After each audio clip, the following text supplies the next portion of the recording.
clear தெரியுதுன்னு பார்க்கணும்.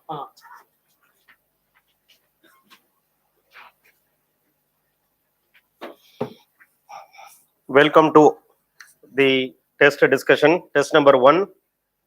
The questions are asked from mainly NCERT books. Okay. So little bit it requires some sort of extra understanding of a particular concept, which is why some concepts were tested. Normally we think liberty, equality, this freedom, they are all one and the same. But there are certain differences, and to pinpointedly say the differences only, we have put the questions. Now, I was asking you earlier, how many of you found this question is easy? Very easy. I don't think that some will say. Who say it is easy? Easy type of questions. Easy. Easy. Right. Now, who say it is moderately? The test is moderate. Moderate. Right. Very difficult. Difficult. Difficult. Right. So, any competitive examination will have combination of many types of questions. There will be dead easy questions. Any competitive examination, including UPSC, out of 100 questions, 15 to 20 questions will be dead easy. So the system will allow everyone to attempt 20% of the question. Even if a person has studied only very limited studies, he or she also can attempt 20% of the questions. Now, 20 to 30% of questions, from 20, if you have to attempt 30% of the question, you require a little bit of effort. And from 30 to 40, it is even more effort. And 40 to 50, difficult. From 50 onwards, any competitive examination, out of 100 questions, 50 to 51, it is so difficult. Every single question after 50 questions will be very difficult. That is why, if you look at the cutoff marks of the last years of UPSC prelims, it is not more than 85, 86. So which means even people are locked in 40. After 40, they are not able to move. So 40 to 50, that is what is the most taxing job for an aspirant. How to improve my questions from 40 to 50. And here where the practice comes. Practice will not make you to answer 100 questions out of 100 questions. No. And you are not supposed to make 100 right also. By getting All India rank 1 in prelims examination, what you are going to gain? You should cross the prelims examination. 15,000 people are crossing. So I should not be the last one to cross. I should be the first 5,000. I should be the first 1/3 of who clears prelims. So by crossing 40 and crossing 50, I ensure a place in main examination. So this test will definitely help you to cross 40. But you have to answer all the questions. You have to come to all the tests. 44 tests we have kept. All the 44 tests you have to attempt. Whether you read, whether you don't read, doesn't matter at all. Come. It is doing which will make you understand. Doing and learning. After learning, I will do. This is not going to happen. At least this birth. The janmathala nadakadu. Doing, you can learn. Solve the questions, make mistakes, try to get the concepts cleared, go to the next level. So it is the consistent practice that makes you a student who can write main examination. It is your desire. That is the most important key to clear this examination. Desire. It should not be your wish. It should not be just a desire. It should be a burning desire which you have to clear this examination. This examination is not about your intelligence. This examination is about how much willpower you have. They keep on hitting you. After 40 questions, each and every question you have to sweat a lot. Some questions you have to bleed only. That much difficulty you have to face, because beyond a threshold, every single question is going to be very, very difficult. It is like the last lap of marathon race. Every single step forward will cause immense pain, but one who is able to have this pain threshold, she is going to clear this examination. So you have to enjoy the pain. You have to give more than what is required. That will make you successful, not just in UPSC examination. If you wanted to succeed in life, give more than what it takes. If UPSC demands you to study 8 hours, study 8 hours and 10 minutes.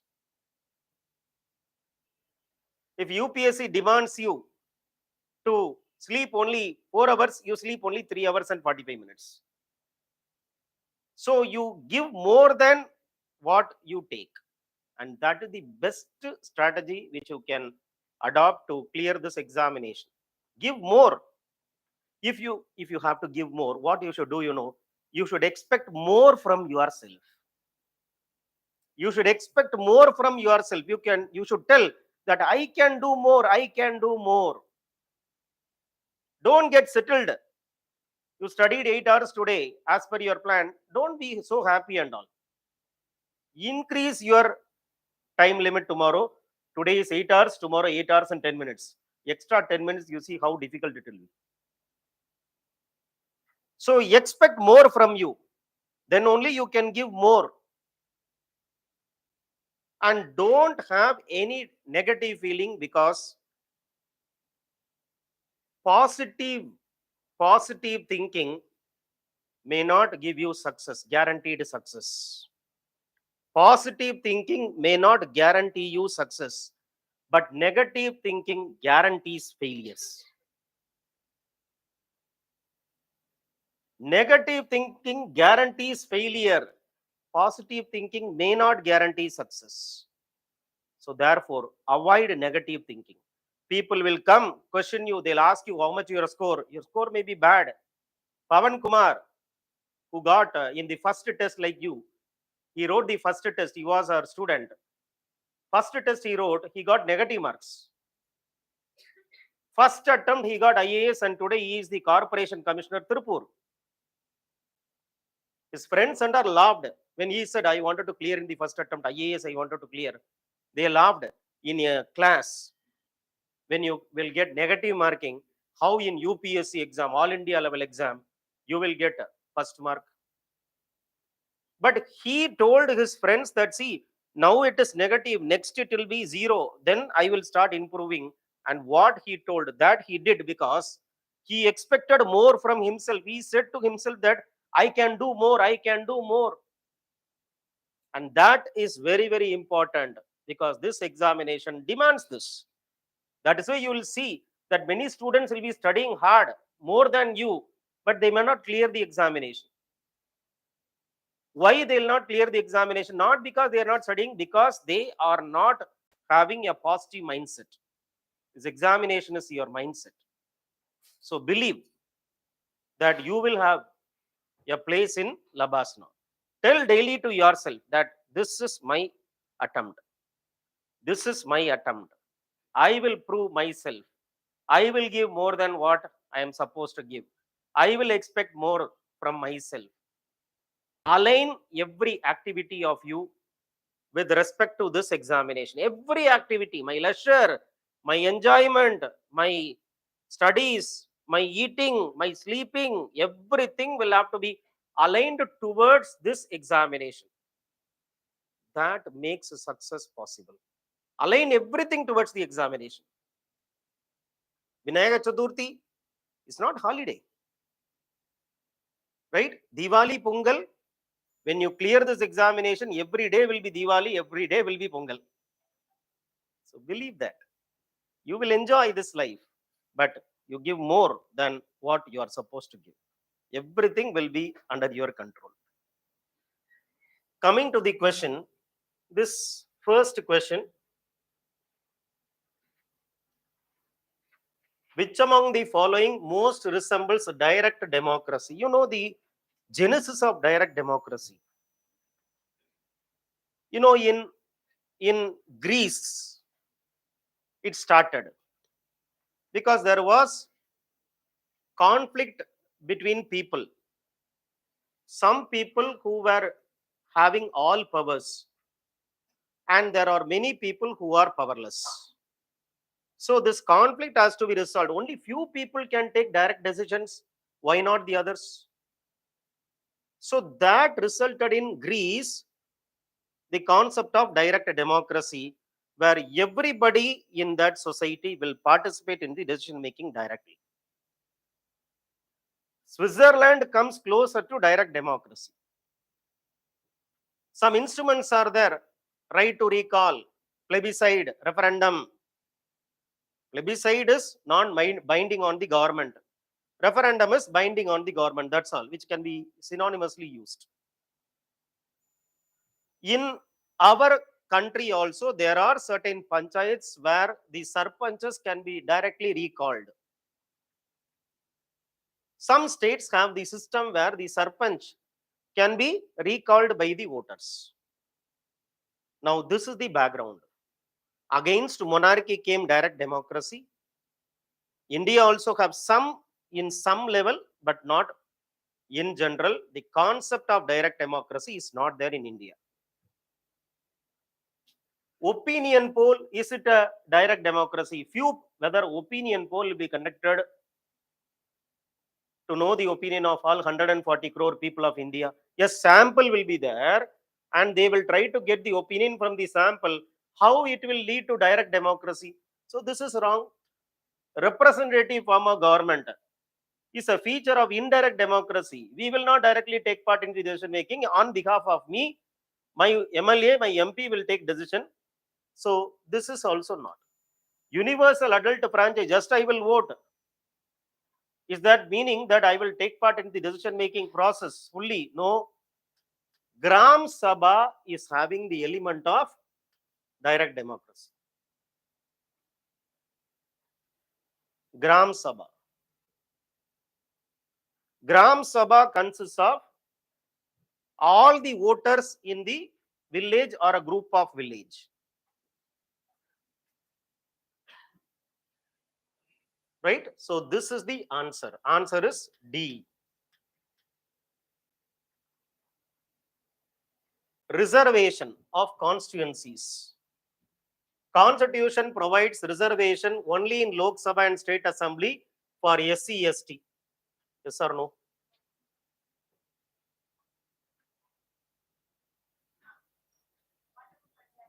Huh? Constitution provides for reservation of seats only in Lok Sabha and State Assembly for SC, ST.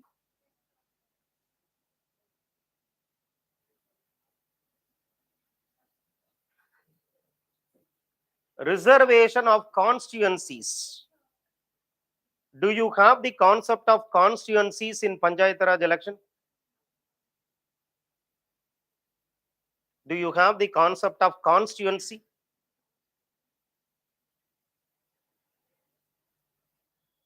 What Article 330 says? What Article 332 says? In Lok Sabha, in State Assembly, reservation for SC, ST.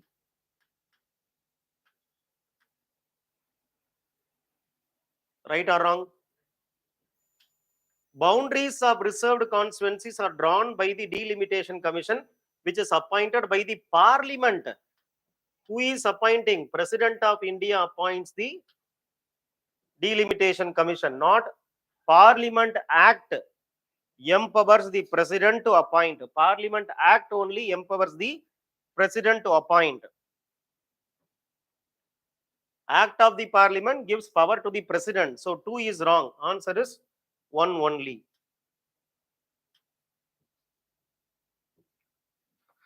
Then the third question is first past the post system.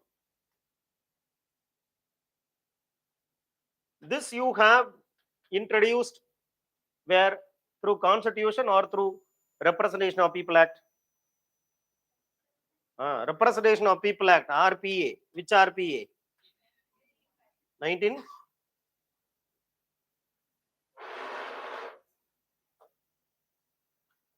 Representation of People Act 1950 or 51? 50 or 51? 50. Now it encourages voters from different social groups to come together to win an election. Yes or no? It is not based on the majority of the votes. It is based on plurality of votes. Plurality means even those who get 40%, A is getting 40% of vote, B is getting 30, C is getting 20, D is getting 10. A will get elected even though 60% voted against A. He is not able to get majority vote, but still he is getting elected because it is based on the plurality, not majority of the votes. So this is, yes, different social groups will come together, then only they can form the government. And therefore, there is a stable government. Compare this with that of the proportional representation system, where every group will have one MLA there, one MP there. What will happen? So every group will have their own representations, and that will not bring stability. A group is having 40, one group is having 30, one group is having 20, one group is having 10. Each one will pull in different directions. So stability is there. According to NCERT book, stability is there.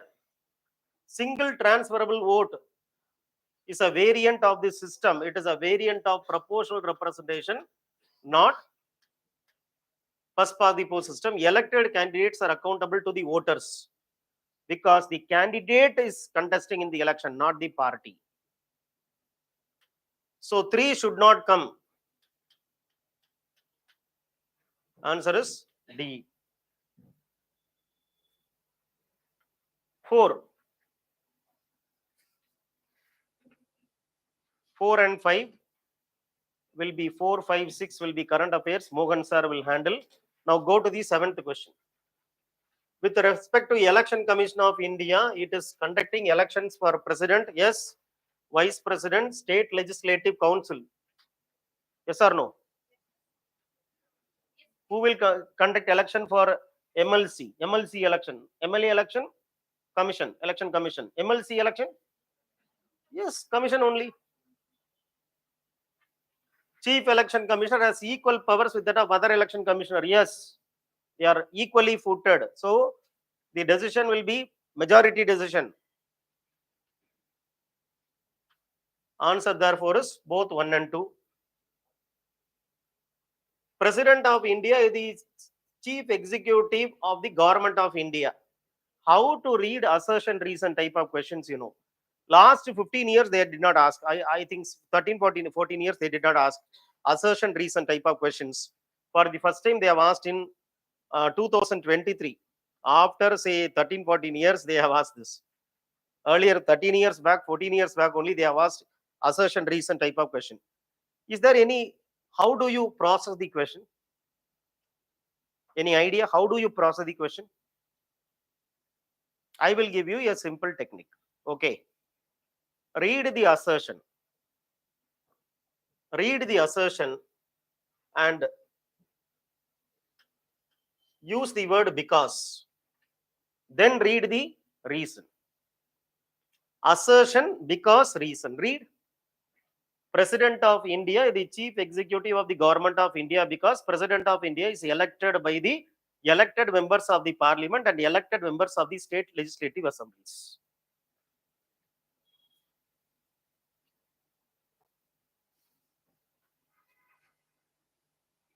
Whether you are able to get a continuity in these two statements. Is whether these two statements are continuous. When I add because, will I be able to get a logically continuous statement? How many of you could not? You tell me. President is the chief executive because he is elected by both parliament as well as state assembly. Is it logical? Is it logical? To become the chief executive, what else is needed? You tell me. Huh?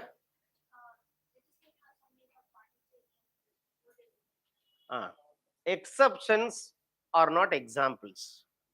When you read the statement, exceptions should be ignored. Statement should be read from the basis of the statement, not based on our own understanding of the statement. We cannot enforce some words into the question set by UPSC. You read as such and try to get the meaning. You should not insert your thing into the question, which is done by many. We are expecting a particular word and they will give another word. There is a context given in the question and they will not see the context. They'll pick out the word out of the context and they'll give meaning to the word and try to read the statement. They will end up making wrong statements. So understand that every statement has a context, a background. Don't take the word out of the statement and try to give meaning, which will make a difficulty for us. How many of you are not able to get this logic? President is the chief executive because parliament and state legislature is electing him. How many of you cannot get the logic? You tell so that I'll give you another strategy. How many of you cannot? Right. Now read reason. Read reason. Okay. Read reason and use the word therefore. Now read. President of India is elected by the elected members of Parliament and State Assembly. Therefore, he is the chief executive.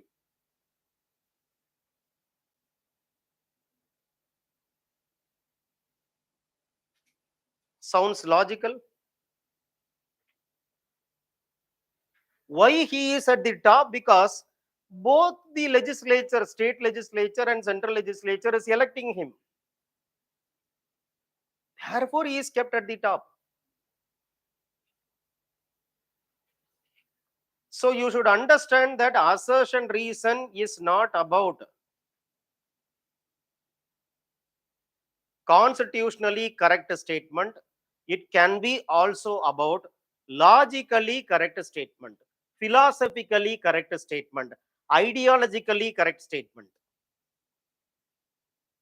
Most of you will think he is the head of the state because we inherited the system from the crown. So if you go by the constitutional meaning, you will not. But as much as possible in assertion reason type of question, even if there is an indirect connection, answer is A. Why should he be placed at the top?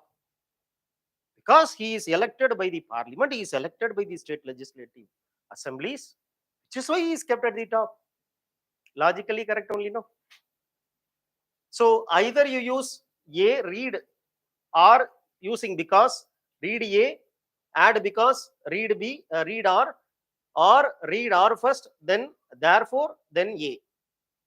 If anyone is logically giving you some sort of okay type, then that is A. Right? So many assertion reason type of question, when we solve, you'll understand this. We will solve many using the same logic. You'll understand that. Okay. So A and R are individually true and R is the correct explanation of A. Which one?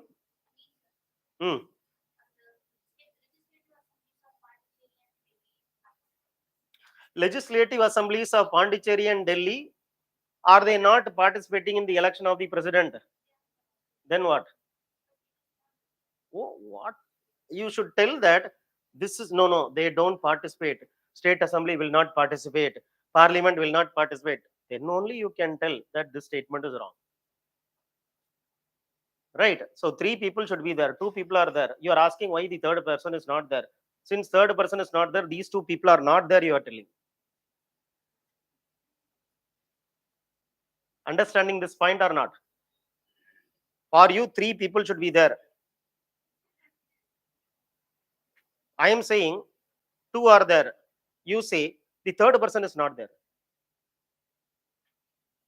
Third person is not at all there in the statement. Then why do you drag the third person? Statement should be read as a statement. That is why I told you from your end. You are what you are doing? No, you are imposing your union territory into that. You should tell this statement is wrong only if parliament should not be there, if state assembly should not be there. No, parliament is not taking part in the election.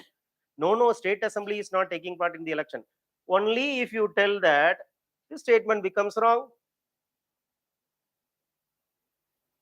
Okay. When President of India is to be impeached for violation of the Constitution, the charge is preferred by read Article 61, either Lok Sabha or Rajya Sabha. Either Lok Sabha or Rajya Sabha.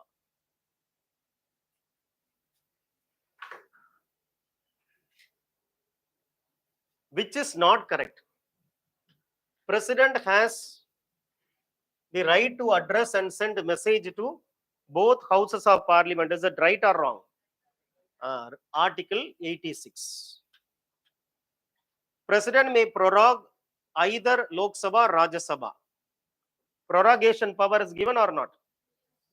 Article 85 2A. President can dissolve the House of President can dissolve the Houses of Parliament on the advice of the Council of Ministers. Again 85 clause 2. Yes or no? Only Lok Sabha. Only Lok Sabha. President may call for joint sitting, which is wrong. President may call for joint sitting. Wrong. Who says it is speaker? How speaker will call for joint sitting? President only will call for joint sitting. Speaker will preside. That's all. He only will call for joint sitting. The one who can call the parliament for meeting is only president.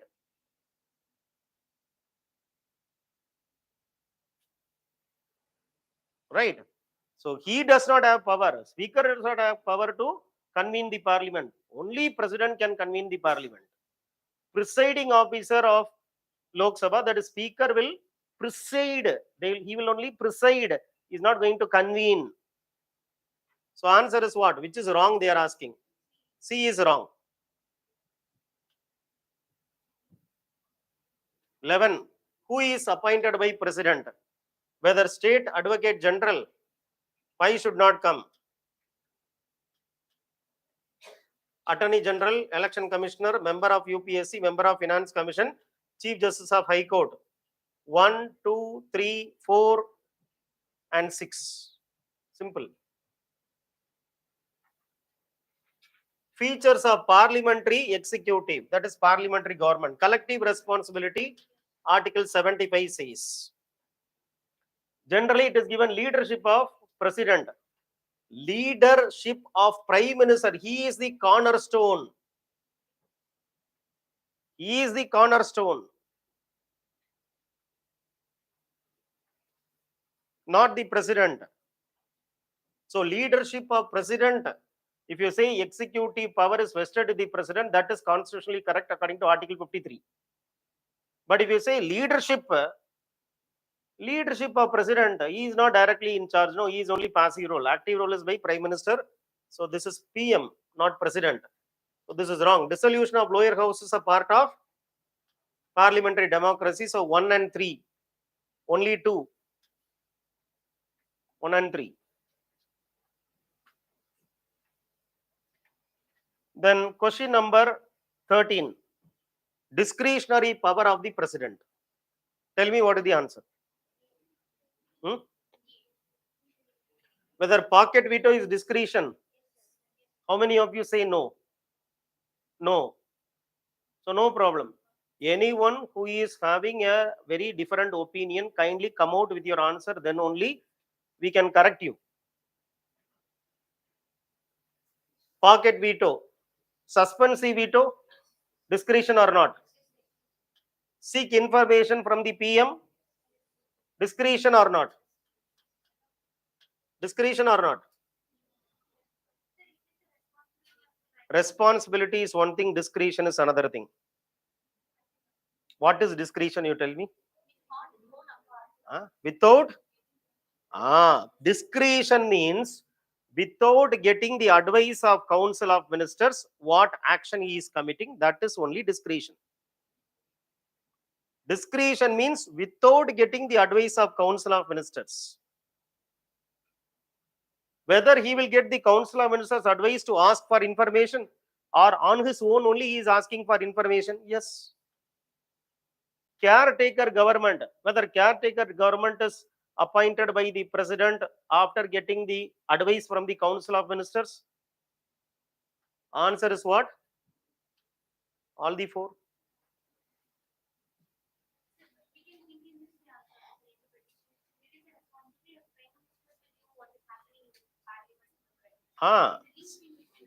Article 78 has three important provisions. One provision says duty of the PM to give information.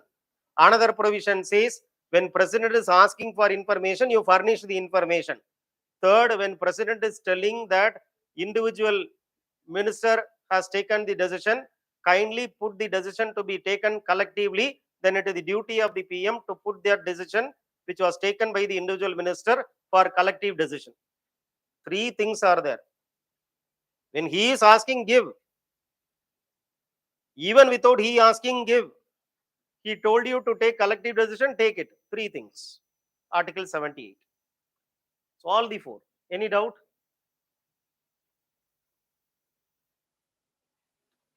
Council of Ministers. Vote of no confidence against single minister leads to entire COM resignation. Swim together or sink together. If minister does not agree with the policy, either you go or you accept. Both 1 and 2. Swim together or sink together. 15th question. No article can be amended without recourse to 368. Within 368, without 368 also you can do amendment. For example, simple law of Parliament under Article 3, you can amend the Schedule 1 and Schedule 4 by an ordinary law without requiring any 368 route. So, no article can be amended is a wrong statement. No outside agency is required for amending the constitution is a right statement. Parliament itself can amend the constitution. Answer is 2 only.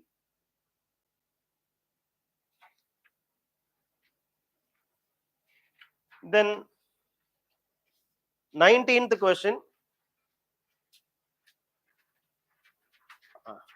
Now you are going to give the answer. President can neither withhold nor return the constitution amendment bill. Yes or no? Factually, it is a correct statement because of amendment, 24th Amendment Act 1971. Very clearly says you must have to give assent. Sovereignty of elected representative is the basis for constitutional amendment procedure. Sovereignty of representative. That is why they have amendment powers. Representative of people is Parliament, so let them have the power to amend the constitution, because constitution itself is given by people themselves. We, the people of India, preamble says. Yes. Now, what should I do? After reading A, I should use the word because. Read now. President can neither withhold nor return the constitution amendment bill because sovereignty of elected representative is the basis for constitution amendment procedure.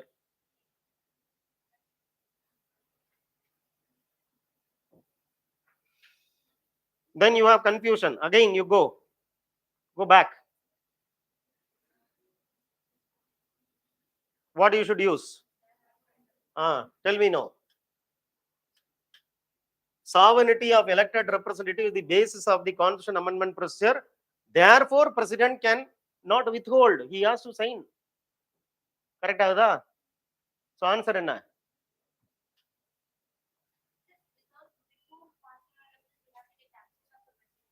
Without which one? No need. Like an ordinary bill.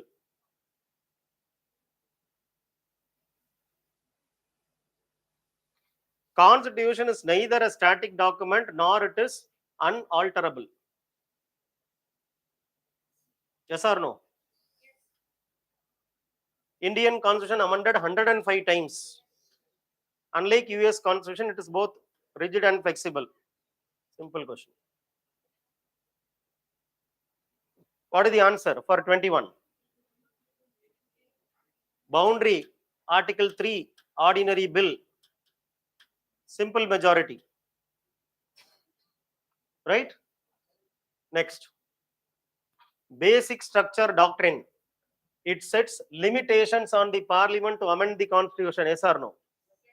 Judiciary is the final authority to decide which one is violating the basic structure. It is the invention of the judiciary which practically amended the constitution without any amendment. No or yes? How many of you say no? Somebody should say, yeah. Why you thought? எதுக்கு? Tell me the reason why third statement is wrong. What made you think that the third statement is wrong?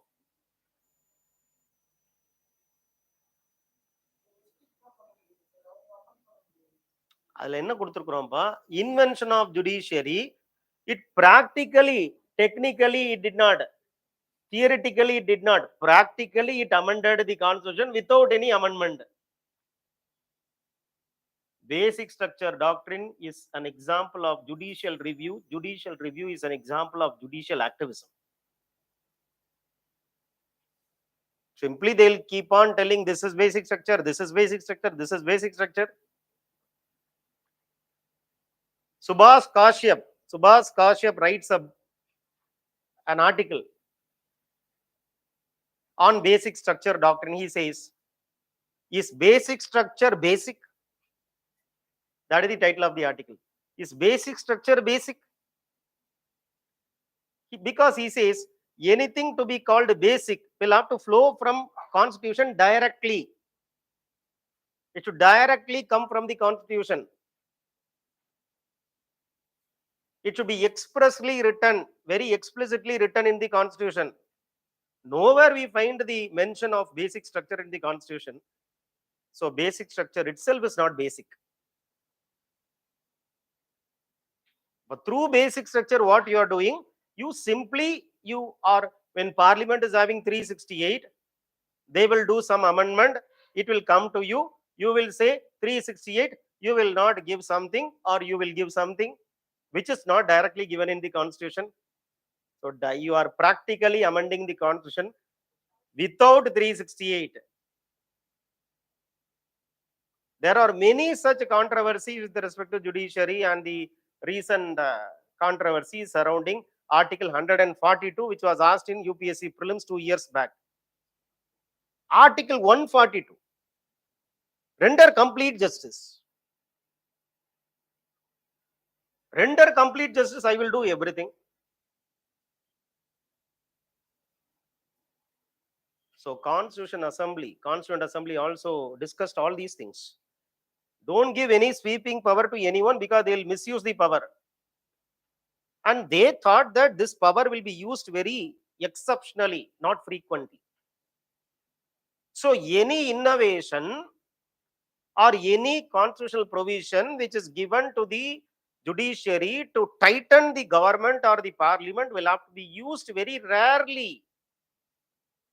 Otherwise, it will lead to friction.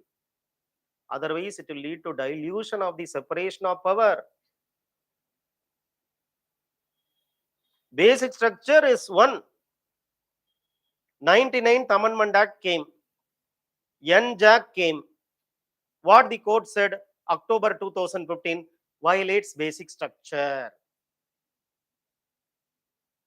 Now, why Parliament came with this 99th Amendment Act? Because there is no constitutional provision which says that there is collegium. There is no concept of collegium. Read Article 124, no collegium. You are putting something which is not there in the constitution, so don't do that. We'll bring NJAC. They said, no, it's wrong. Against basic structure. This question came few years back in UPSC. 99th Amendment Act was struck down by the constitution for reason violation of basic structure is the answer.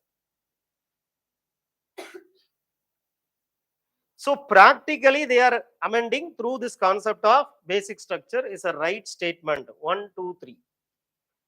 Practically, you should give importance to this word, not formally. Practically.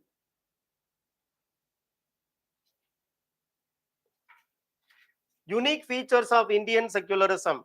Mutual exclusion is in America, not in India. We have one-sided exclusion, whereby the state can interfere in the affairs of religion. Religion cannot interfere in the affairs of the state. So this is called as one-sided exclusion. In case of America, state will not interfere in the affairs of religion. Religion will not interfere in the affairs of state. This is America, and this is India. So it is only one-sided exclusion. Principled distance, which means that the state will maintain distance with respect to religion based on certain principles. If the state wanted to implement Article 17, abolition of untouchability, then state will intervene in the affairs of Hinduism, because Hinduism through caste system is practicing untouchability. It will not intervene in the affairs of Islam or Christianity. On the other hand, if state wanted to enforce liberal principles, pluralism of religion, it will influence or it will intervene in the affairs of Islam rather than Hinduism, because Hinduism has many gods. So based on the policies, distance will be differently maintained by the state from that of a particular religion. Just because I am interfering in the affairs of Hinduism, I will not intervene in the affairs of Islam, Christianity. I will interfere selectively in this, not in this. I will interfere here, not there. This is what is called as principled distance, which is given in your NCERT book. So this is right. Recognizing rights of religious communities, state intervention of religious affairs. This is what I said no. So answer is 2, 3, 4. C is the correct answer. Now tell me 26. Huh?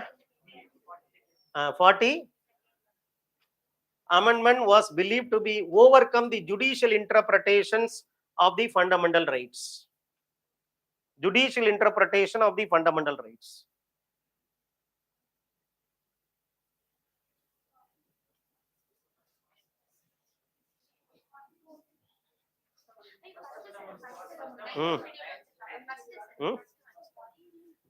Fundamental rights, judicial interpretation of fundamental rights. Which one? Right to? What they have given? Land reforms, First Amendment Act. Saving of law estate. Article? Which article? 31A, 31B, 31A, land reform, 31B, 9th schedule. Both inserted by First Amendment Act in 1951. Just the state can make law, it can take over the private property, but you can't claim that it is your fundamental right. First Amendment Act. 42nd, why you told? Tell me. Why you told 42nd? You are right. You are right. 42nd is right. But you are wrong. Why you are right? Why you are wrong? 42nd, you are right, because through 42nd Amendment Act only they inserted Article 368.4 and 368.5. What they said in 368.4 and 368.5, they said that the amendment cannot be reviewed by judiciary. It says 368 clause 4 says any amendment made by parliament cannot be judicially reviewed. It cannot be questioned in any court. And 368 clause 5 says that the power of the parliament to amend the constitution is unlimited. 1976. 1980 Minerva Mills case. The court struck down these two provisions as unconstitutional. Gone. If Minerva Mills case has not touched this provision, what you said is right. But Minerva Mills case clearly told that the changes introduced to 368 under 42nd Amendment Act is unconstitutional because it violates the judicial review, which is basic structure. 1973 itself, basic structure came. So you are right, but you are wrong.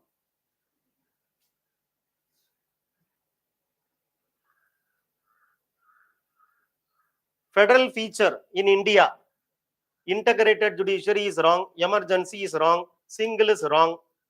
So answer is 1, 3, 5.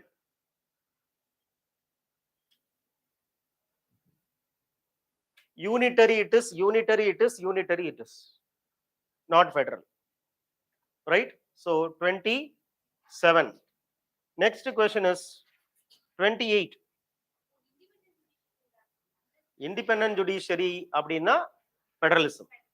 Integrated judiciary means one single judiciary. It becomes one Supreme Court at the top, High Court at the bottom, District Court at the lowest. They form one single whole. That is why you call this as apex court. We have a hierarchical court system, unlike in America. Now tell me, rights of groups.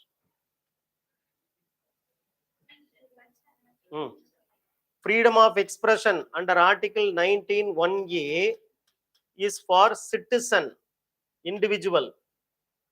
This is also Article 25 to 28. 26 is group, but it includes individual also. Equal access to public places. Article 15, it includes citizens, citizen, but this only says section of citizens. If you read Article 29 clause 1, it says section of citizens, which means it is only central to groups, not individual. So this applies only to individual, this applies to both individual and group, this applies only to group, this applies to both individual and group. Which is asked, only group they have asked, and therefore answer is C. Any doubt? Totally. Asymmetric federalism is a concept where different, yes. See, asymmetric federalism is a system where there is horizontal as well as vertical asymmetry. Horizontal asymmetry is there, vertical asymmetry also will be there. For example, horizontal asymmetry means between states there will be differential treatment. Between states there will be differential treatment. For example, 6th schedule, right? For example, part 8, union territory. Certain things which is applicable to state will not apply to union territory. In case of state, the council of ministers are appointed by the governor, but here it is appointed by president. So between union territory and state legislature or state government, you have a horizontal asymmetry with respect to part 8 of the constitution. With respect to schedule 6, schedule 5, you are treating some states, not all the states. With respect to Article 371, some states like Maharashtra, Gujarat, Nagaland will come, not all states will come. So between these states, there is present asymmetry, which is called as horizontal asymmetry. Vertical asymmetry means what? Between the center and the state. Article 3, Parliament will make law and decide the existence of the state. Right? Between state and center, it is vertical asymmetry. Emergency provision is vertical, 352, 356. And this is there in India. But symmetry is what is America. Asymmetry is not American. So this is right and this is wrong. Answer therefore is C. Statement 1 is correct and statement 2 is not correct. Next is 31. Constitutional government. Which one? Answer is what? Government limited by the terms of the constitution. So constitutional government is called as limited government. The purpose of the government is to, the purpose of the constitution is to limit the power of the government. Every year they used to ask a question on limited government. You see, 3 times they have asked in the few years. The last 5 years, 3 times same question came on limited government. So D is the right answer. Relation between law and liberty. See, there is a positive relation, there is a negative relation between law and liberty. Positive relation says liberty will be guaranteed by law. Without law, there is no liberty. More liberty will come when only more laws will be there. More law, more liberty. No law, no liberty. That is what is positive relation. Negative relation, it says liberty from law.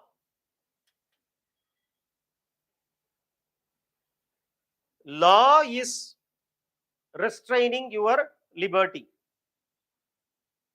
So there should be no law.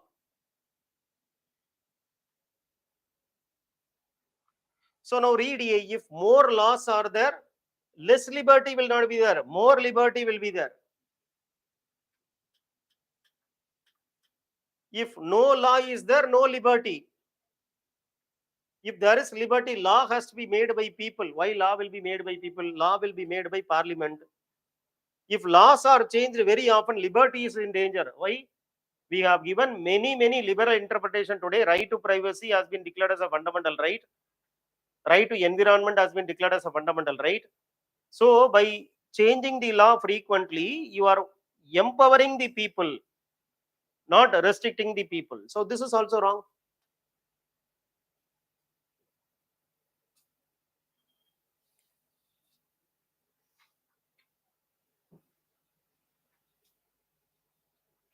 Right to privacy is protected and it is under 21 Puttasamy judgment. Justice Puttasamy judgment. Article 21, right to privacy. Hardia case 2017, right to choose one's spouse itself is a fundamental right under Article 21, which was already asked in prelims question.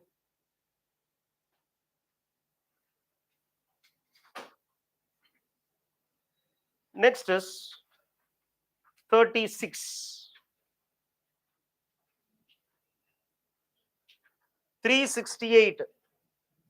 Fundamental right, DPSP, fundamental duty. First schedule can be done even outside citizenship, also can be done outside 368. So 1, 2, and 4. D is the right answer. Using parliamentary law, you can amend. Using parliamentary law, you can amend. LM Singhvi committee report in 2000, what it says? There was a talk There are so many people who are OCI people, overseas citizens, who have economically contributed to our country. They are the farmer Indians. They have gone to those countries. They have become leaders of those countries because of the ancestral root. They are liberally contributing to Indian economy. So we should thank them. How to thank them? Let us bring dual citizenship. Dual citizenship was suggested. So LM Singhvi committee was constituted in 2000 to suggest to the government what we should do. Tell me. Singhvi gave a report. LM Singhvi gave a report. There is nothing wrong in giving dual citizenship, which does not require any 368. Why? Those who are born on or after January 26, 1950, they are citizens only by Citizenship Act 1955. You are talking about those who are born after January 26, 1950. So amend that 1955 Citizenship Act. Need not amend the constitution to provide dual citizenship. Then they decided no dual citizenship because it defeats the very purpose of single citizenship concept. And let us give PRI, right? OCI card will give, NRI card will give. They merged OCI and NRI because it is redundant to have two things. Need not require any amendment because most of the people who are today are only those people who are born after January 26, 1950. For them to give citizenship, you need to amend the law of 1955, which was done by CAA, Citizenship Amendment Act, created controversy because of the exclusionary provisions for the Muslims, especially belonging to Pakistan, Afghanistan, and Bangladesh.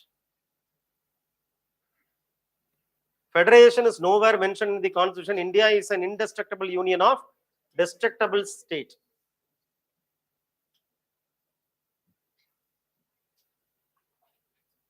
So 38, trade union comes under concurrent list.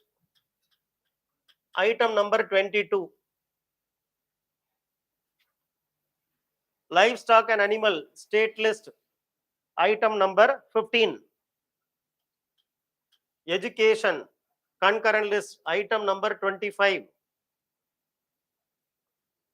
And the cyber law is nowhere mentioned, so it is residuary.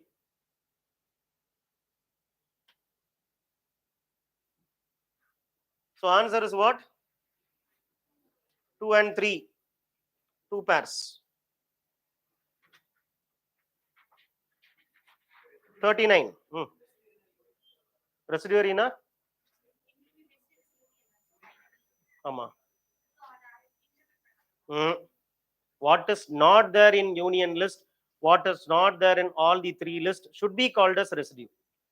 Should not be there in any of the 3, which is why it is called residue. Otherwise, it will be called union. No. The subjects which are left over is called residue, which will be done by Parliament according to Article 248.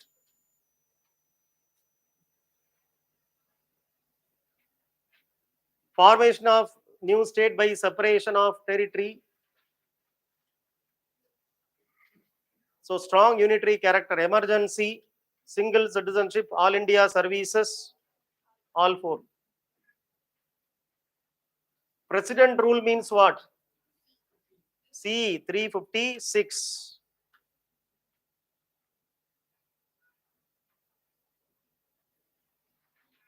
Union government is taking over the administration of the state government, not this one or this one or this one.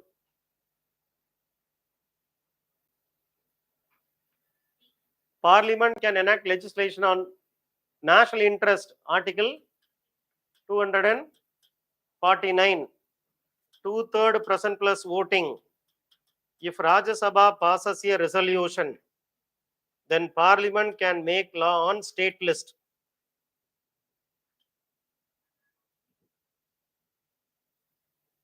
Article 249.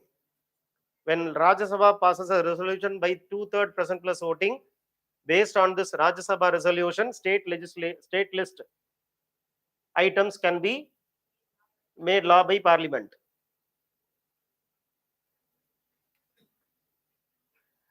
Who will not come? 12 states are there. Who will not come? Chhattisgarh will not come. Only 3.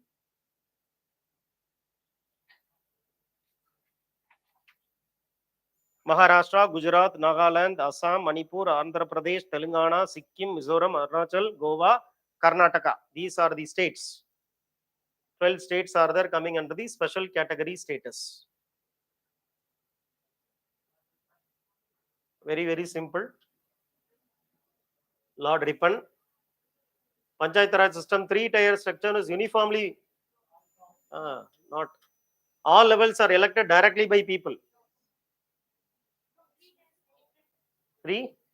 All levels of panchayats are elected directly by people.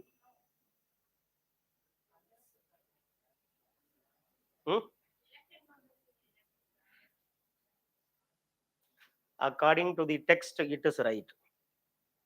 It is directly given in NCERT book. Statement lifted from NCERT book. Constitution empowers state legislature to decide the functions of Gram Sabha. Whose function will be decided?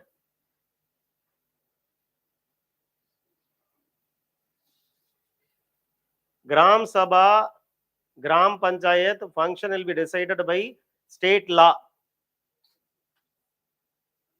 State legislature is given power to regulate the functions of Gram Sabha and village Panchayat, Gram Panchayat. So, 2 statements are correct. Constitution prohibits the state government from interfering in the affairs of municipal corporation, in municipal councils. Now only we said that law can be made by state legislature, both for urban local governance and rural local governance. PRI and urban local governance, law can be made by the state legislature. So 74th Amendment Act is providing this. It is not prohibiting, it is enabling.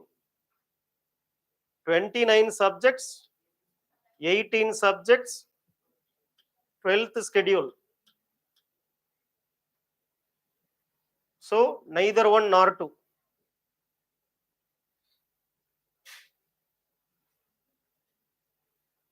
Governor has the power to recommend dismissal of the state government and suspension or dissolution of state assembly.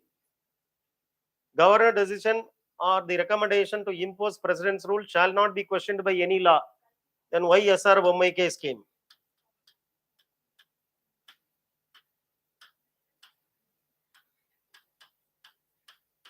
So this is wrong. One only. 47.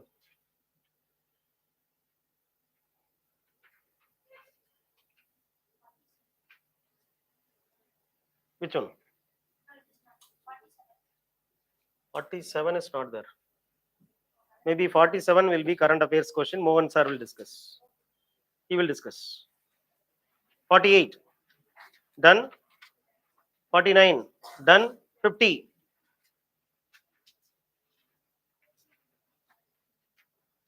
Governor is not an elected office. Yes, governor can promulgate ordinance under any circumstances only when one or both houses are not in session.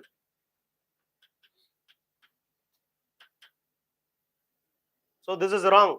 Punchi Commission says there shall be security of tenure to the governor. If you are removing the governor, you give the reason for removal. Give the reason for removal. And you have to table a report on why you removed the governor in front of the parliament. Both houses will have to discuss that topic, why you removed. All these are recommendations done by Punchi Commission. So, to upper house of the union legislature. Which one? It says that you should have security of tenure. You should allow them to rule for administer for 5 years unless and until compelling reasons are there. Don't remove. If you wanted to remove, compelling reasons are there. No, give the reason to the governor that this is the reason which we are having to remove you, because office of profit means what? I can remove without reasons. I can remove without reason does not mean that no reasons are there. I can remove without reason only means that I have a reason, but I will not tell you the reason. It is not implement. Recommendation. Recommendation. Office of profit, this pleasure principle. Pleasure principle was basically rooted in the uh, law, British law, where the Queen have the right to terminate the civil servants because they are not properly implementing the public policies. When she is terminating the public servant, she will not give any reason. Without assigning reason, she will terminate. That is called as pleasure principle. So when it came to India, that we wanted, because there was a very big debate in the Constituent Assembly. Some like Sardar Vallabhbhai Patel wanted president, the governor should not be there, because we had a very, very pleasant experience with the post called governor. Not only today, in the British time, pleasant, displeasure, no pleasant, unpleasant experience with governor, because governor was a post given to a person who will spy the actions of the government. He is a spy used by the British. So he will tell the British government in London that this government is doing that thing, this thing. So that is why there was a talk going on. He is only a handmaid of the British. When we are getting independence, the post of governor will go. But still they did not remove the post of governor. They kept the governor. And they told that he has to be advised by the Council of Ministers. But if you read 163, Article 163, he is placed at a better position than the President of India himself. If you read Article 163, it says, the governor shall be advised by the Council of Ministers. He shall act as per the advice, except in so far as he is required to act in his discretion. The word discretion is mentioned in the Article 163. So, governor is having constitutional discretion.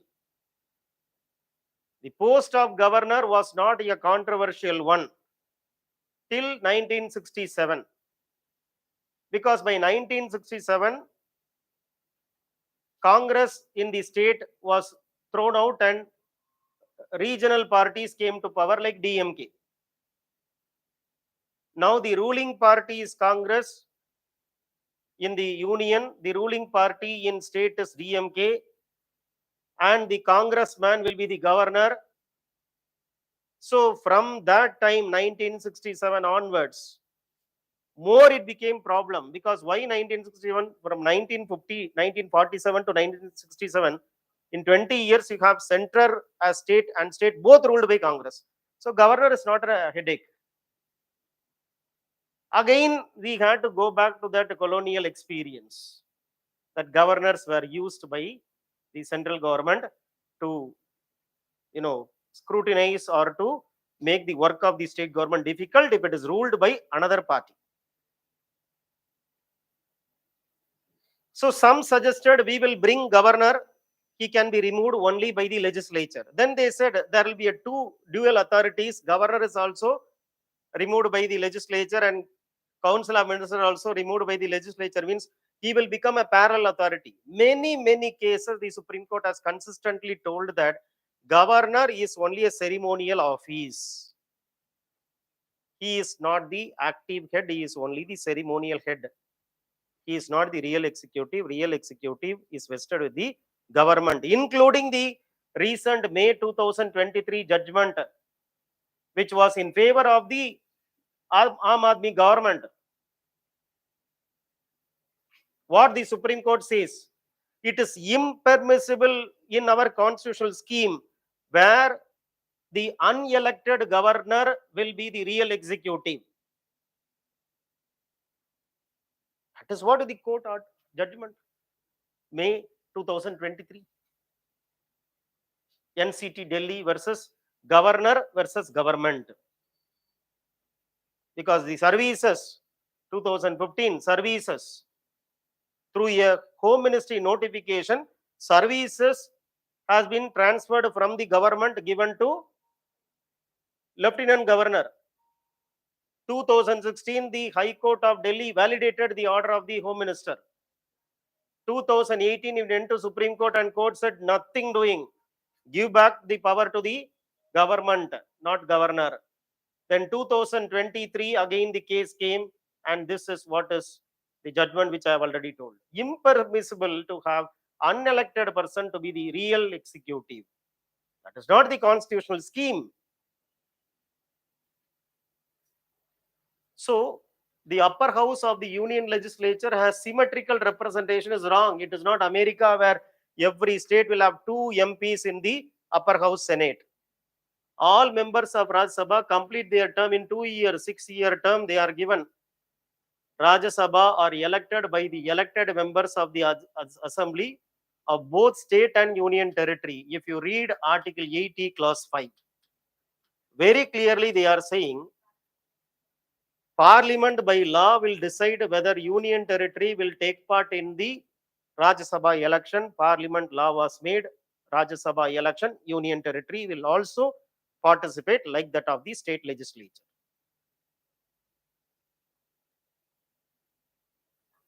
So this is correct. Answer is one only. 52.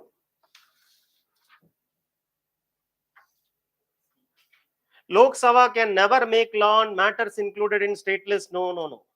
Lok Sabha initiate removal of both president. This is only either Lok Sabha or Rajya Sabha. This is only Rajya Sabha. So this is wrong. Exclusive authority to pass no confidence. Yes. Yeah, money bill can be introduced only in Lok Sabha. Non-money bill only in Rajya Sabha is a wrong statement. C is the right answer. Any doubt? No.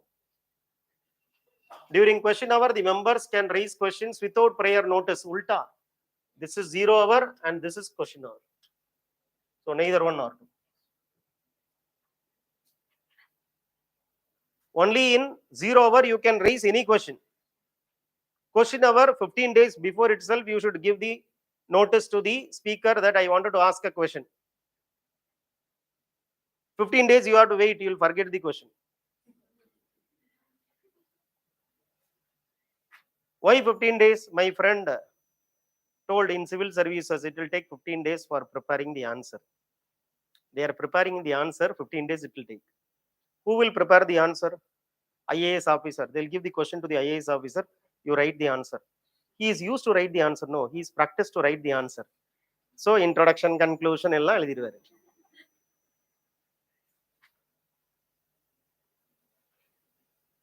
Parliamentary privileges are important tool of legislative control. Correct?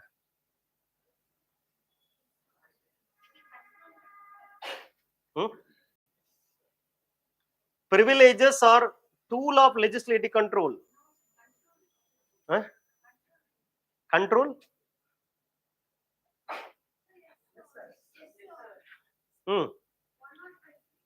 Why நோங்கிறதுக்கு answer சொல்லுங்க. Why no?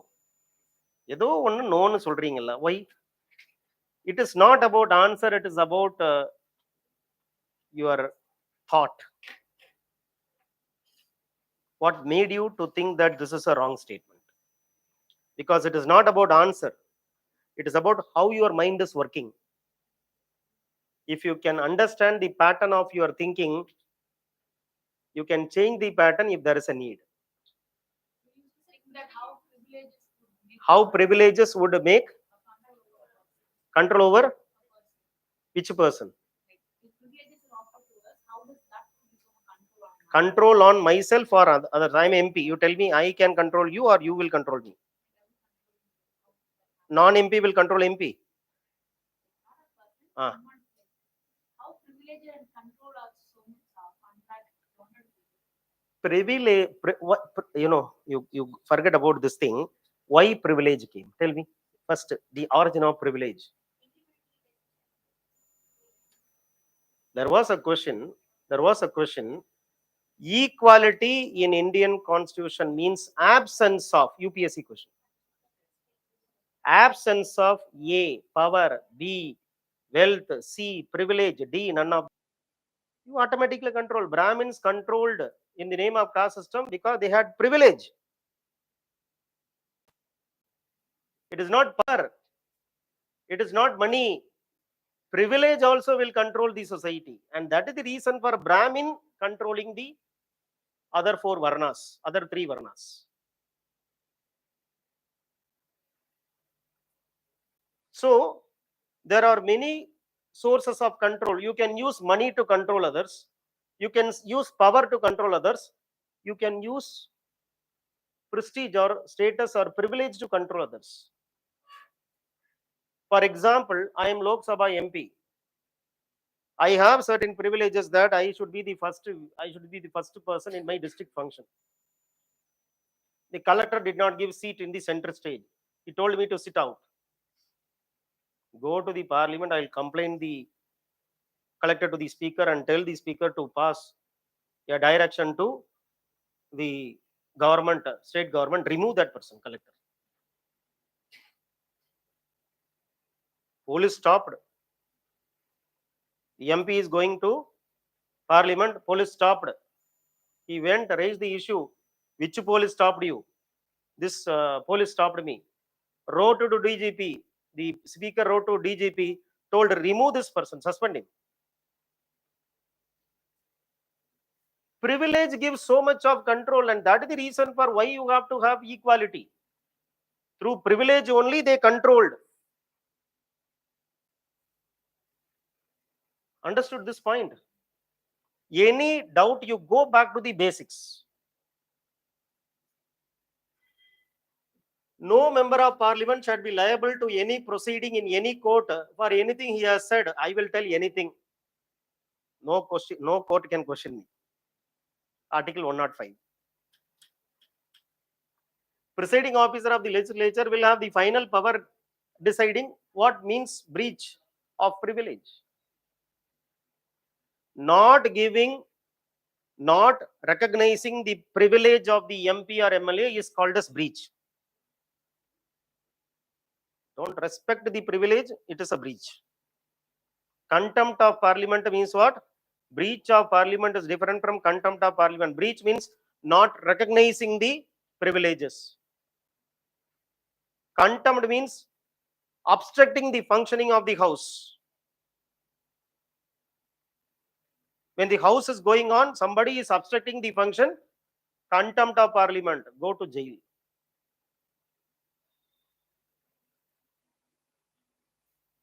This is a very sweeping power, which is why the speaker of Karnataka Assembly, some two persons wrote something in the Facebook about the speaker.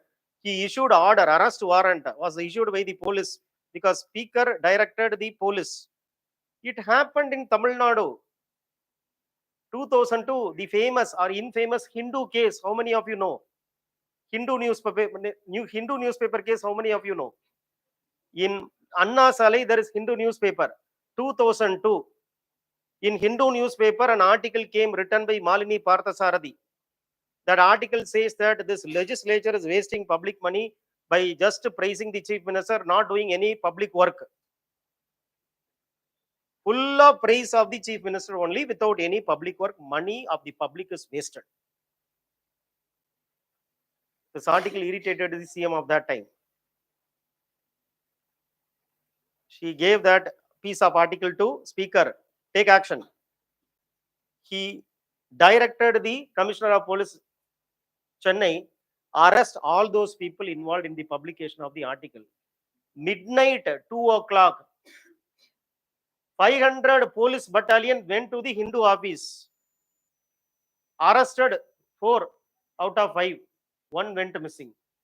And that one is Malini Parthasarathi, who wrote the article. Then the police chased Malini Parthasarathi. Police is chasing. And Parthasarathis vehicle entered Karnataka. Police was about to enter Karnataka. In the border, Karnataka police stopped the Tamil Nadu police. You can't enter. Take the permission from our DGP.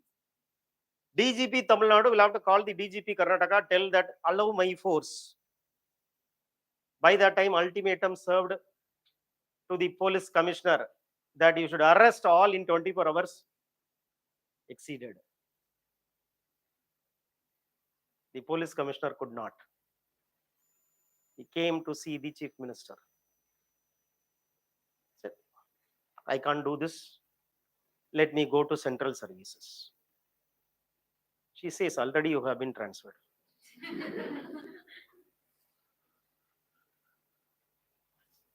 Who is that police officer? I will not tell.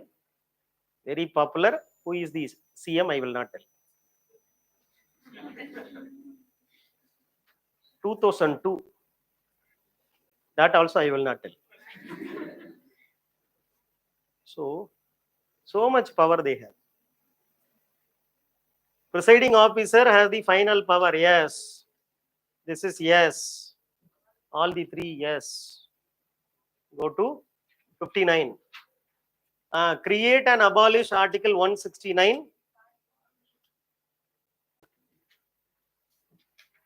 Parliament upon resolution by the state legislature. Without resolution of the state legislature, Parliament cannot make this second chamber. So discretion is available with Parliament or state legislature. To have or not to have the second chamber is the discretion of who? State legislature. Without the resolution, Parliament cannot make. Why? Power to create, 169 says, power to create is with Parliament based on the resolution of Assembly.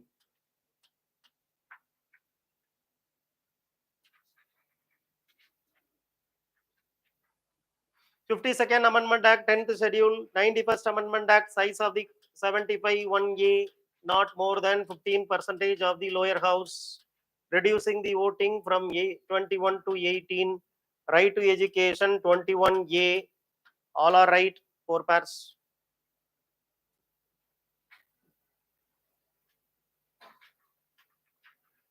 Independence of judiciary. Judges have power to overturn any law without any restriction. Judges are free from undue influence, allowing them to adjudicate impartially.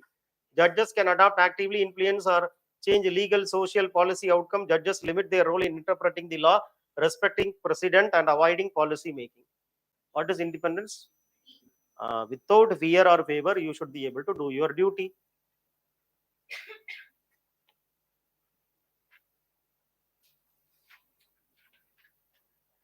Constitution provides for appointment of senior most judge of the Supreme Court as the Chief Justice of India. Article 124 clause 1 says, there shall be a Chief Justice of India plus 7 other judges, and they are appointed by the President of India. It is not a constitution, it is only a convention. Seat of the Supreme Court, any place, Article 130, but prior consent of the President of India is needed. CJI can convene the Supreme Court in any place outside Delhi, but with the prior permission of the President of India according to Article 130. So answer is 2 only. 66. On what grounds proved misbehavior, incapacity or incapacity? Article 124 clause 4. 2 grounds. Article 124 clause 4, 2 grounds. Right? So which are the things which will be coming?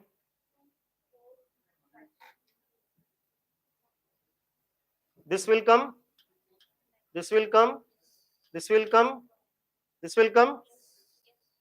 Where it is given? Proved misbehavior, incapacity. Hmm. Which one?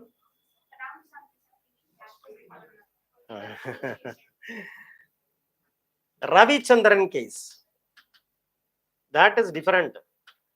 Ramasamy is different. Veerasamy is different. You know Veerasamy? How many of you know Veerasamy case? Ramasamy, you know. Justice Ramasamy case, you know. You know Veerasamy case. Veerasamy case, the court, Supreme Court says, even if the judge is taking bribe, you can't arrest the judge. FIR cannot be filed.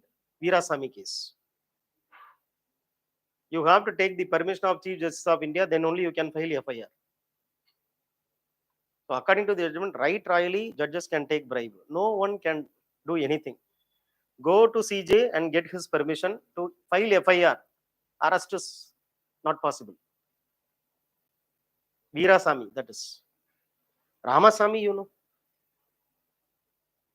One who are the CJ of Punjab, Haryana, used to pay so much of his telephone bill and all from the court money. First judge to be, it was, the procedure was initiated, but because of the lack of support, the bill, the resolution or the bill expired.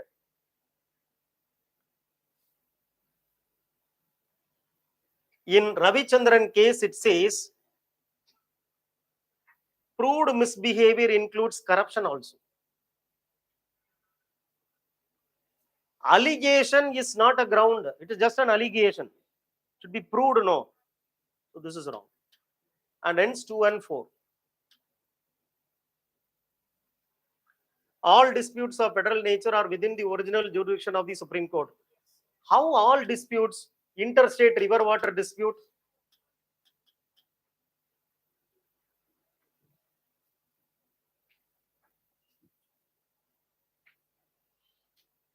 it is not under Article 131. It is under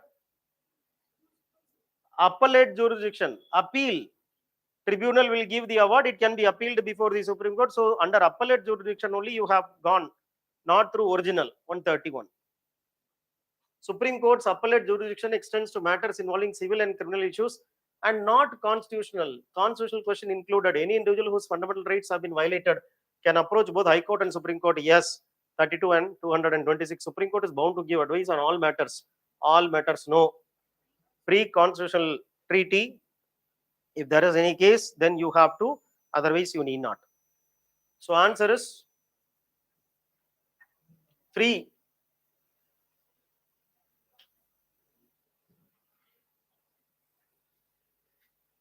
Judicial review. Court of Record 129. Any law. Superintendence over the lower court.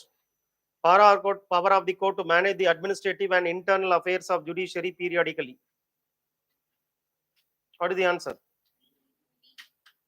B is the appropriate answer. Constitution. Basic rules that allow for minimal coordination. Yes or no? It specifies who has power to make law. Ensures formation of democracy. Constitution can be also there in dictatorship countries. Why only democracy? China has a constitution. The Chinese president amended the constitution. Is it democracy? Cuba has a constitution. It enables government to fulfill the aspirations. Yes. So 1, 2, and 4. Only 3.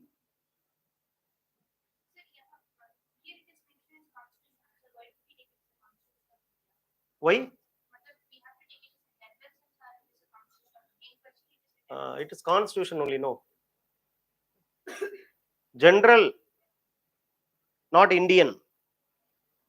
General statement should be seen generally, specific statement should be seen specifically. Reading general out of specific and specific out of general is the mistake which normally we commit. Avoid such mistakes.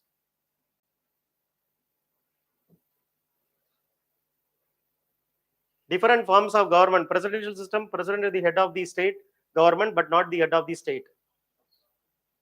Huh? Both head of the state, head of the government, both will be president in the presidential system. First statement. In presidential government, both he will be the head of the state as well as head of the government. Parliamentary system, prime minister is the head of the government and not the state. Constitutional monarchy, king or queen is the head of the state, but not head of the government, but not head of the state. Wrong. So answer is what? 70. Answer is therefore 2 only.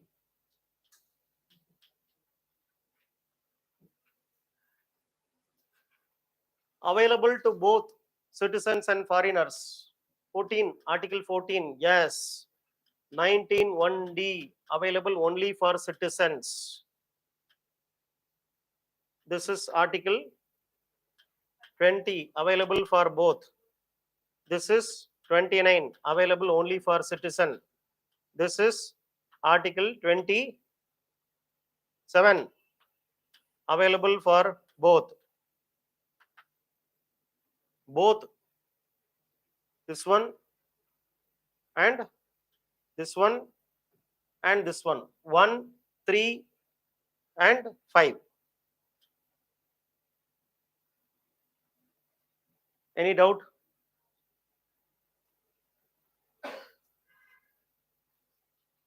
DPSP, rule of law, residuary power. From where we got? Canada only, no? Yes or no?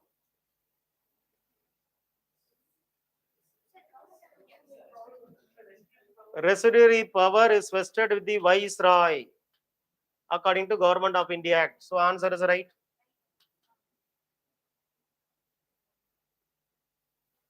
But 248 says with Parliament. 1935 Act says with Viceroy. So 2 and 3.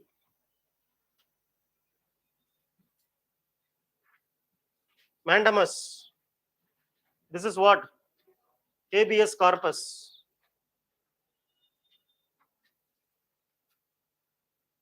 This is habeas corpus. And this is what? Quo warranto. And this is what?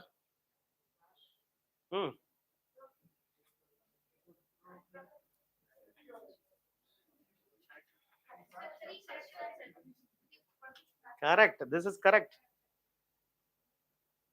This is correct. Order a lower court to transfer the matter pending before it to the High Court. High Court can ask the lower court, you transfer the case to me, I will deal the case. That is called as certiorari. So, 3 only.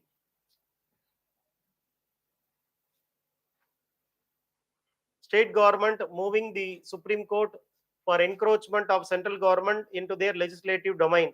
What will come under fundamental right to constitutional remedy? We are asking Article 32. Whether this is Article 32? No. Aggrieved citizen moving for private property. It is only 300A, not 19(1)F, deleted. So, neither 1 nor 2. State interferes in religious activities which are exploitative in nature. Nobody can display their religious identity and symbols in public. Whether we told Indian secularism. That is why I told. General should be treated general. Specific should be treated specific. You are talking about secular state. Yes, citizens have right to profess practice. A non-interference of religion and state is followed. All the 4. Indian secularism, answer will differ.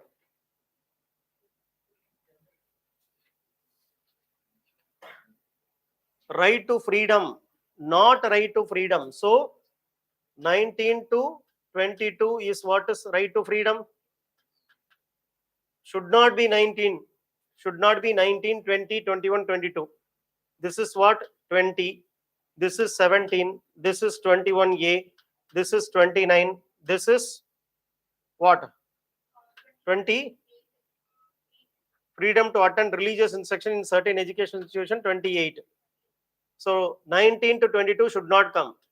Should not come. Should not come. Then answer is what? 1, 3 and 5. Which is not? This illa. This illa. This one is not. Then 4 is not. Then 5 is not. So 2, 4 and 5. D is the right answer. 77, 20. This is right. This is right. This is right. And this is 22. Not a 20. Article 22, this is preventive detention, no.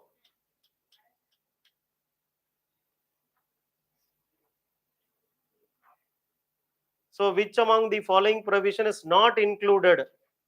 D is not included. 78, paid lower than minimum wage, book banned on the ground of disharmony, person denied employment. Now which will come under fundamental right violation? Actually the court has said when you are paid lower than the minimum wage, it is a violation of your fundamental right only, though not present, but practically it is violation of fundamental rights. Your freedom of speech and expression is violated. Book can be banned. Employment is no fundamental right, so this will not come. 1 and 2 only.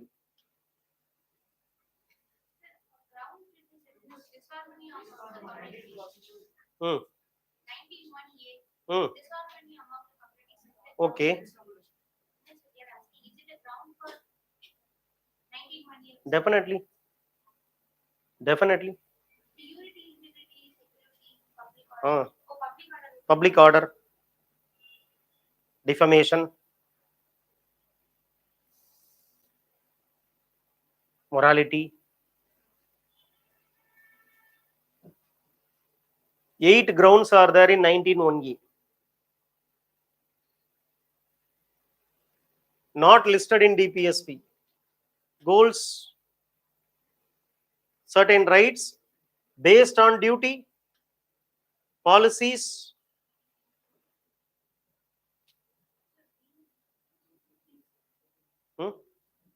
What is the answer?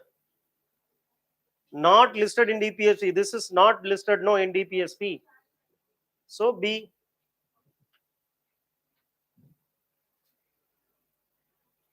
When all the 3 are not there, then only you can choose none of the above. 1 is there, no. So you have to choose that thing. B is the right answer. 80. Source of law. All will become source of law only. Judgment of the Supreme Court will have to be enforced throughout the territory, and all the institutions will have to aid and act according to the judgment of the Supreme Court is a constitutional provision. So therefore, even case law will become law only. 80N, that is then current affairs. Indian form of socialism, not Indian form of socialism. We have democratic socialism, Avadi session 1955. Pandit Nehru says democratic socialism, which means that we will privatize those things which we don't want and we will nationalize those things which we wanted. Selective nationalization is what is democratic socialism. Radical socialism means revolution. We never accepted revolution. So this is not there. Communitarian socialism is giving importance to society, not to the individual. This also we have. Society is more important. 39B, 39C, you see, Community resources should be distributed in such a way that there is no concentration of wealth in few hands. And the resource distribution should be in the common good. Community-based socialism, Nehruvian socialism, mixed economy. We practiced. So which is not there, radical socialism is not there, which supports revolution, violent revolution, which is not there in our scheme. Freedom and liberty. See, freedom is a set, liberty is a subset. Freedom means just free. Free from the social shackles. Society is chaining you. Free from that. A generic term. Now, specifically, liberty means freedom only. There are two types of freedom you have. Freedom from external control, freedom from internal control. External freedom, internal freedom. External freedom, free from external freedom means, it is which liberty, positive liberty or negative liberty? External freedom. External freedom means negative liberty. Internal freedom means positive liberty.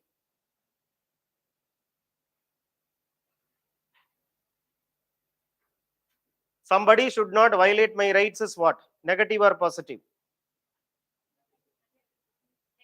Negative. From outside somebody is controlling me. No, don't do that. From inside there is no control. I will do whatever I wanted to do. Liberty means absence of restraint. Simple. Previous year question. Liberty means what? No restraint.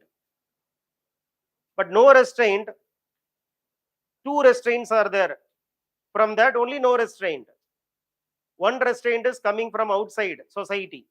Another restraint is coming from inside individual mind. So freedom from external restraint is called as negative liberty. Freedom from internal restraint is called as positive liberty. Both are correct. Now freedom of expression is which liberty?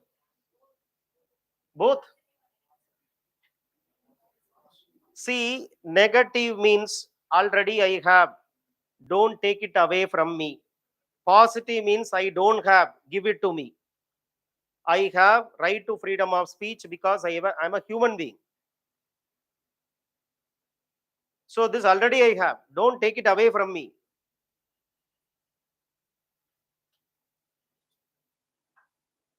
John Stuart Mills, in political theory book, they have given what John Stuart Mill says. Most of the fundamental rights are negative liberty only.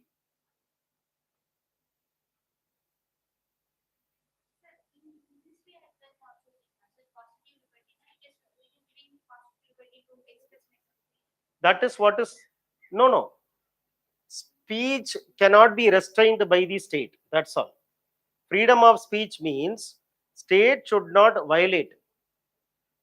It is not state should give you. State can give you what you don't have. Already you have the right to speech. Because when you become 1 year, 2 years, you will start speaking. No. It is not state which is coming and giving you how to speak. Training is not given by state. Your mother is giving you training. So already I have right to speak. Don't take it away from me. I don't have reservation. Give it to me. Right to reservation is what? Positive, because I don't have and it is giving. State is giving to me. Already I have. Don't remove from me. Right to freedom of religion is what? Tell me. Positive or negative? Right to freedom of religion is negative. I already have the right to believe. Don't take it away from me. That is why John Stuart Mill says most of the fundamental rights are negative liberty.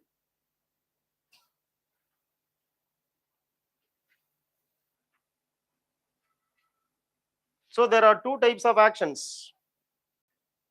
One, self-directed action. Another, others-directed action. Read the book or not? What is given in that book? Political theory. Self-directed action, others-directed action. Self-directed action means it's only about myself.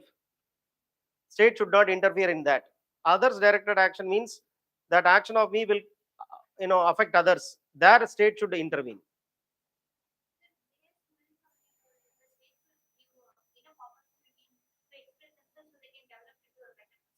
Yes, yes. No, no, no. Fundamentally speaking, what already I have, don't take it away from me is negative. He cannot tell no state you don't give, kindly you don't give. Already he has, don't do anything extra. He already has, will Mills say. He will tell already they have, give something extra. Taking away from what I already have is negative. Right? So it is negative liberty, no doubt at all. Justice is fairness, Rawls theory. What is given in the book? Under the wheel of ignorance. What is wheel of ignorance? I do not know what I will become tomorrow, but I have to make a policy.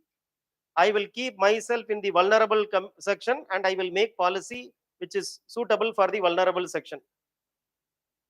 Read that book or not? Political theory book is what I am talking about. NCERT. Under the wheel of ignorance, you will make policy in favor of the vulnerable people. Why? Because tomorrow you don't know what you will become. So most likely you will think that you will become tomorrow very vulnerable, and therefore you will make a policy keeping in mind that there is a high possibility that you will become poor tomorrow, and you will make policy for the poor people now. When you don't know what you are tomorrow, you become good. You know fully what you will become tomorrow. Tomorrow you will become for sure IAS officer. Will you respect anyone? Why you are respecting everyone? Why you are worshipping all the deities today? Because tomorrow you don't know. Sympathy comes only when future is not guaranteed. Apathy comes when future is guaranteed. Arrogance comes when future is guaranteed. So you should be humble, because UPSC does not guarantee future. Under the wheel of ignorance, don't know what will happen in result. So you tend to be good person or bad person? Good. That is what he says, wheel of ignorance. 100% we know that we are not there in the list. We will become bad. ஏன்னா என்ன நல்லது பண்ணாலும் தான் எனக்கு கிடைக்க போறது இல்லையே.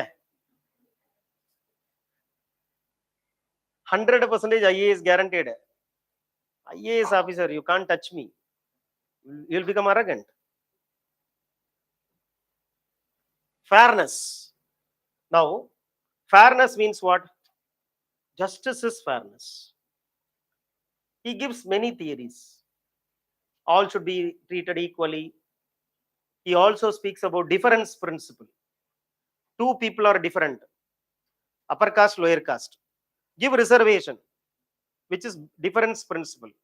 Principle of equality based on difference. That is what is reservation. So reservation, spending for disadvantaged sections, reservation in promotion for SC ST, scholarship for OBC ST. Yes or no? Yes. So all the four will come.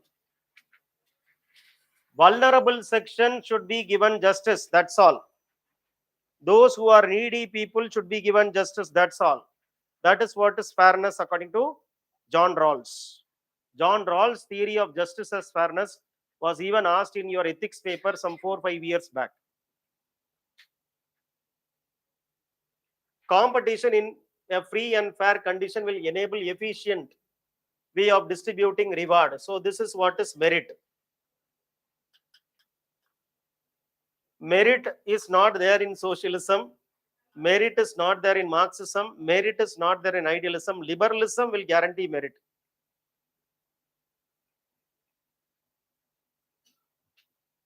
Adam Smith says merit will be there. So he therefore is a practitioner of, advocate of liberalism. More and more you give liberty, more and more you give opportunity, more and more people will become efficient. They will become meritorious. Ah, but many will not know. No. Treatment, equal treatment for equals, principle of proportionality, recognition of special needs, which is correct with respect to dimensions of justice. Equal should be treated equal as justice. Proportionality means what? What you are qualified for, that should be given to you. That is what is the reason for keeping this prelims mains interview and all. Right person should go to the right job. That is what is proportionality. What you are eligible for, that only you should get. You should not get something which you are not qualified for. Recognition of special needs. All the three. Nexus between individual right and the state. Constitution should place an obligation upon the state to act in ways that will allow the individual to enjoy his rights. Certain constraints should be placed upon the state with respect to individual rights. So state will be enabled by the constitution to help the people. State will be restricted by the constitution when it tries to violate the rights of the people. Both are the work of the constitution. Answer is 1 and 2. 92. Political rights are supplemented by civil liberties. Any idea about the difference between political and civil? Political means you have right to vote, you have right to contest election, you have right to join political party, you can create your own political party. So it is connected to the political system only. Whereas civil is different from natural rights or even human rights. Natural rights, in the order of the nature, you have. Somebody is giving that, somebody is not giving, you have that. It is because of the nature. Natural right is like this. We said about human rights. Whether somebody gives you or somebody is not giving you, as a human being, you have a right. So human rights or natural rights may be given by the state to you or may not be given by the state to you.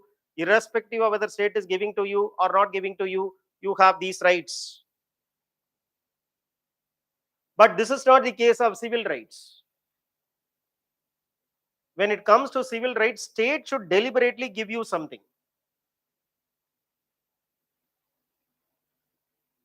So this is concerned with the social setup.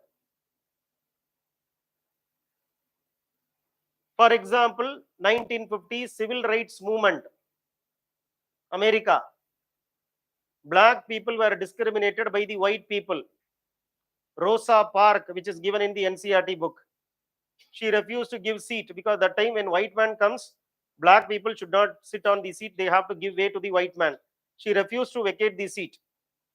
And black people started protesting against racism, and that resulted in the American Parliament making law on civil rights.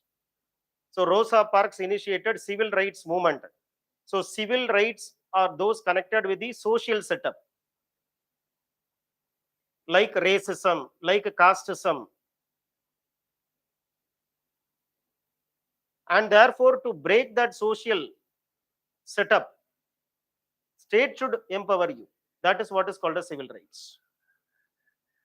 Now, political rights, therefore, should be supplemented by civil liberties. Political right, you have this. Right to equality before law, Article 14. Civil rights, Article 15. Non-discrimination.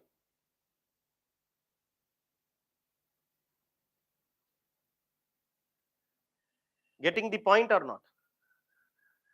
A person, just because on the grounds of 5 grounds, race, religion, caste, sex, place of birth, he should not be disallowed to enter the temple, public places, restaurants, grazing grounds, public well, public roads, based on these social conditions. That is civil. Part 3 of the Constitution guarantees civil rights. Now, what is the answer? Yes, it is. Ah. Political right, for example, you have right to vote. When you have right to vote, only when there is no caste-based discrimination, your right to vote will become meaningful. You are discriminated, you are called untouchable, but you can have right to vote. How it will help you? So, I should give you right to vote. I should also abolish untouchability. That is what Constitution gives to you. Under Article 326, it gives you right to vote. And under Article 17, it says untouchability is abolished. Dr. Ambedkar himself says, political right without social rights and economic rights will make democracy hollow, meaningless.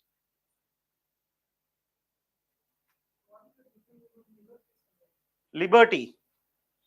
Liberty and right. Liberty is what is absence of constraint. I shall not have any constraint. I have no constraint. I can freely go anywhere. Okay, that is liberty. I can think freely. I will think anything. What is your problem? I will think anything. Nobody can come and tell, don't think in this way, think that way. So when I am telling be positive, don't be negative, I am violating your right to liberty. But for the good of you. Right means a claim you are making. A claim you make, it is mine.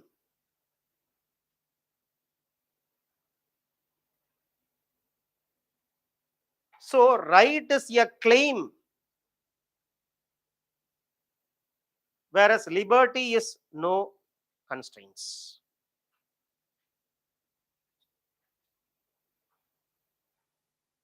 Answer is what? Both. Formal equality, equal rights, equality of opportunity. Formal equality means legal equality, equality before law. Right to equality.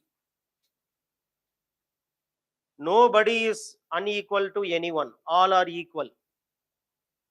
Because all are equal, untouchability will be abolished. There is nobody called untouchable. Everybody is equal to anyone. Equal rights means without having any consideration, everybody will be given a right. Right to vote. I am lower, you are higher. So higher should not be given voting, lower should be given voting, then only it is lower or higher, low caste or high caste, men or women, everybody should be given equally. All are placed on equal pedestal. Their background, their individual ground, nothing will be considered. Plain equality. All should enjoy the same thing. Lower, higher, no discrimination, no distinction. But it says that NEET coaching will be given to government school students only. If non-private school students are also given NEET coaching by the government, it is equal rights. Here you are positively discriminating or not, only government school. So this cannot be equal right. If it is equal right, both private school and government school children should have NEET coaching by the government aid. So this will not come. OBC reservation, opportunity is equal. Affirmative action comes under equality of opportunity. There are three types of equality: legal or formal, equality of opportunity, equality of outcome. These are the three types of equality in general. Okay. Legal equality, formal equality means in front of law, all are equal. Equality of opportunity means positive discrimination, affirmative action. One is given higher reservation, no, another is not given, because the one who is given reservation is very low. We have to uplift that person historic injustice will have to be corrected. So reservation comes under equality of opportunity.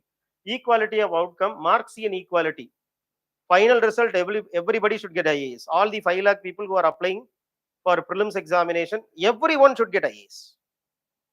That is equality of outcome, which is not there in India, which is not there in any democracy. Democracy can give you opportunity. Now, equality of opportunity, I'll ask you this question. Equality of opportunity is to help you to become equal or unequal. You are given equal opportunity to become unequal or equal. Unequal. Equality of opportunity is not to make you equal. Equality of opportunity is to make you unequal. Unequals?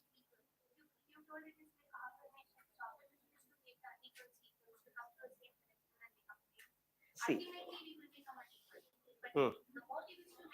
Equality of opportunity, the best example is meritocracy. Merit means unequal or equal? Unequal. UPSC ranking is what? Unequal or equal? But opportunity is given equally. 21 years, any degree you can write. But the final result will be first rank, second rank, third rank. You cannot go to Supreme Court. Sir, equality is violated. So, answer is what? 1 and 3. 2 pairs. Then 94. Indian secularism. Now tell me, equality within religion, between religion, freedom for individual, freedom for minority, all will come.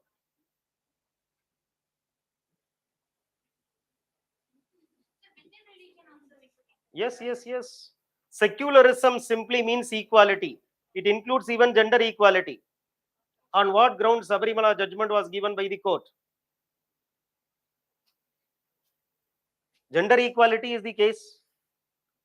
No policy of the state which has adopted Western model of secularism can have exclusive religious rationale, because idea of principal distance lay the foundation for such policy. Is there any correct connection, logically flowing or not? Yes or no? 95.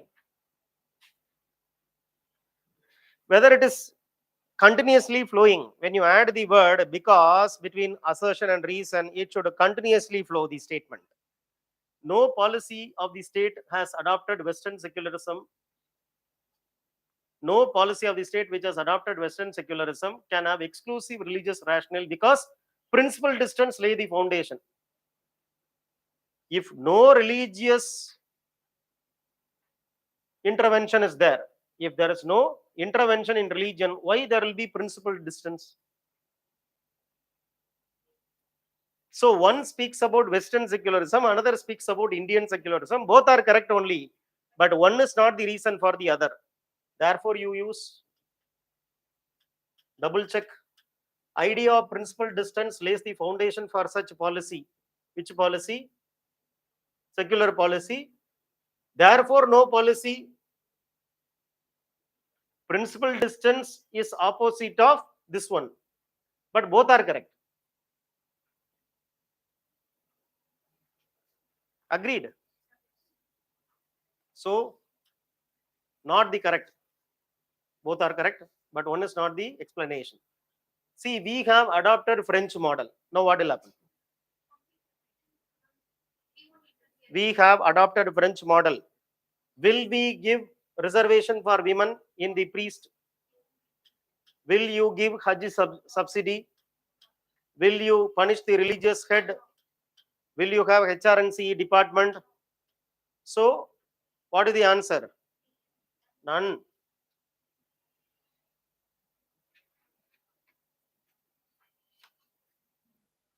(97) Equality of opportunity as a positive idea tends to eradicate social inequality only.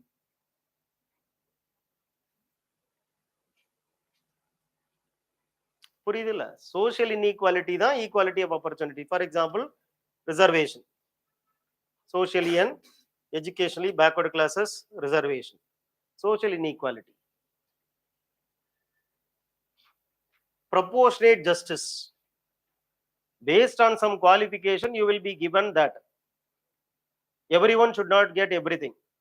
If you study well, you should be given IAS, that's all. All those who did an exam should get equal mark, disproportionate to work. Male worker gets same salary. Proportionate justice. Proportionate justice means you should, it is inequality. Proportionate justice means inequality. The one who is putting hard work will get reward. One who is not putting hard work will not get reward. So inequality of outcome. This is equality of outcome. Scholarship for meritorious candidate. Inequality of outcome is there, no? Giving place in the team for a cricketer even though he did not perform consecutively. He should be dismissed from the team. So answer is C. In case of evacuation, slum dwellers, Olga Tellis case, very simple case in the NCERT book, Olga Tellis case.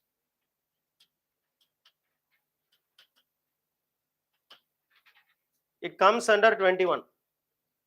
Right to livelihood comes under 21. Supreme Court in the case, Olga Tellis case.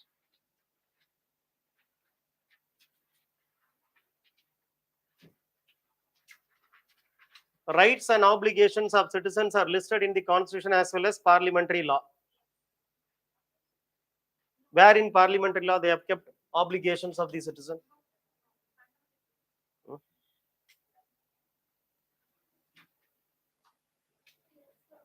Yes, why? Which one? Privileges of parliament is not a law. No, that is constitution.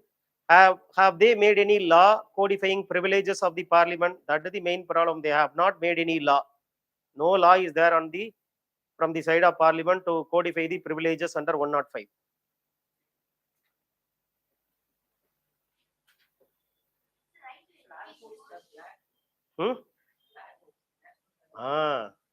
National Honor Act 1971 is imposing a duty to respect the national flag.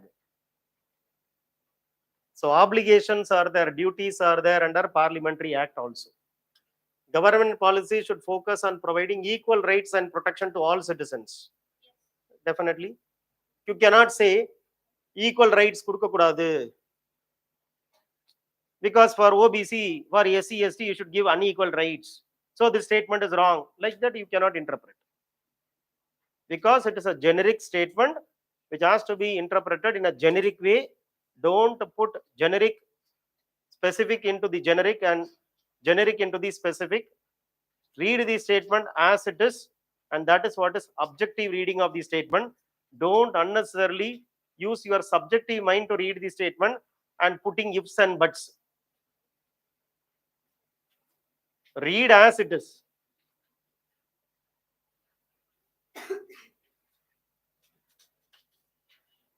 So this is the processing which we have to do every Sunday.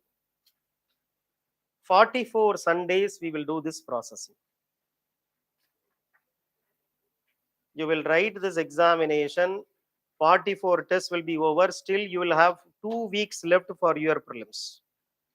We have crafted this timetable keeping in mind the limitations of the students, not about the positives of the students, only the negatives of the students were in the mind when we made the timetable. When we say it can be revised 8 times, we believe that minimum 4 times we will revise. Because what is advised, half will be followed. When we say 8 times revision, you will do 4 times revision. When we say 1 time revision, you will not do revision. So whether you read for that particular week or you don't read for the particular week, now you will come to know that it is not about last minute reading which helped you. It is your general understanding you have developed cumulatively. What you read yesterday night did not come. Throughout your preparation, you had some knowledge, residue, leftover. Based on the leftover only, you will be able to answer the question. So enjoy the process, learn, ask questions to the teachers. We are there to support your preparation. The single motivation we have is to make your preparation rock solid. This attempt is your final attempt. Do or die. That is what is the fire you have to have in you. Nothing can stop you. I told your mind and body should be aligned towards this exam. Keep your mind fit, keep your body fit. Everything will follow you once you clear this examination. So now don't follow anyone. Once you clear, the entire world will see you as greatest personality. We are zero today and we aspire to become hero tomorrow. From zero to hero, if you wanted to become, you do only one thing. Without wasting time, you study. You will become hero. So this process is to enable you. There are some people who have told, sir, this equality, liberty, when I asked after the test, equality, liberty, we are not able to get the distinction. Next test, I will put some other question where you will find it difficult. You think that you know equality, liberty. Now next test you come and see. Whatever you have understood today will be shaken. So it is through iteration, iteration, iteration, continuous iteration, you will become perfection. This is only a direction.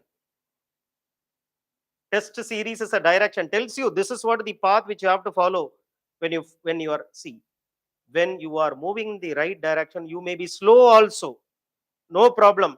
As long as you are moving in the right direction, you need not fear about result. You may be slow. Abraham Lincoln says, I am very slow, but I will not turn back. I will not quit. I may be slow. Be slow. It is not a criminal offense.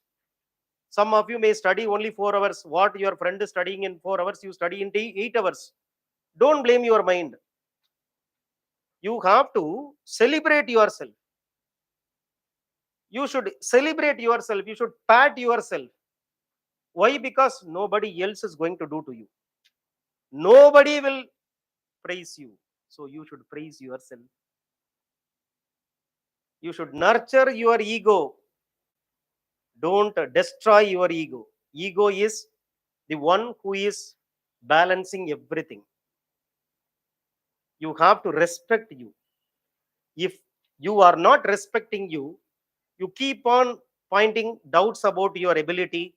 You keep on talking, thinking bad things about you, and that is self-destructive. If you don't trust you, then who else will trust you? When your parents are calling and asking your preparation is going on or not, don't tell the truth. படிக்கவே இல்ல, ஒண்ணுமே படிக்கல சொல்லாதீங்க. அப்படி படிக்கிறேன், நல்ல mark வாங்கினியா, வாங்கினேன். எவ்வளவு மார்க்? 100 மார்க்குக்கு இல்ல 200 மார்க்கு 10 மார்க் வாங்கியிருக்கிறேன். நல்ல மார்க் தானப்பா அதுவும். Any mark is good only. Negative mark, I told Pavan Kumar, negative mark la irundha IAS first attempt. So even if you get negative mark, don't worry. Keep doing, keep going, keep going. One day or the other, you will definitely reach the place you wanted to reach. The mental turbulence which you are experiencing in the process of preparation, everybody who has topped the exam, she also experienced. So tough times will not last, but tough people will last. Be tough, be happy, be clear, don't get confused. Next, how many months you have for this UPSC examination? You are in September half, October, November, December, January, February, March, April, May. 8 months you have. 8 months will change your life. either this way or that way, life will change. If you clear, it will change positively. If you don't clear, it will change negatively. So change is a must. Change is always present. But what type of change you wanted, that you choose. Because success and failure is not an accident. Success and failure, they are deliberately planned action. Success and failure is a manufactured thing. Your mind has manufactured it. So it is you who clear, it is you who don't clear. Success is one option, failure is another option. Which one you wanted to choose, you choose. Choice is given to you. So we have a plan. We are wanting you to implement the plan. If you are religiously following the plan which we have given, definitely every single person sitting in this class, online, offline, will emerge victoriously in the prelims examination as well as mains. Trust. Trust the teachers. Trust you. Trust the system. All the best.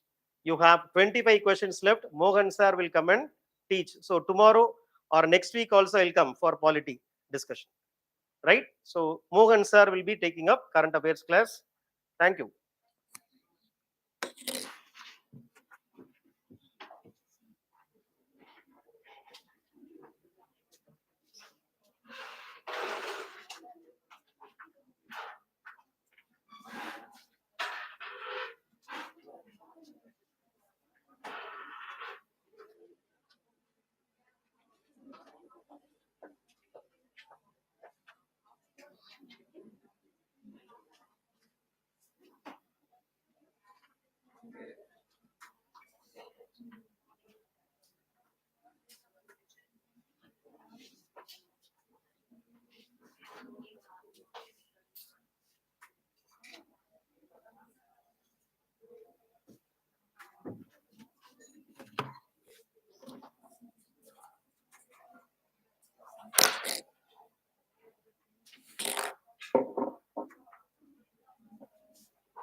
Right.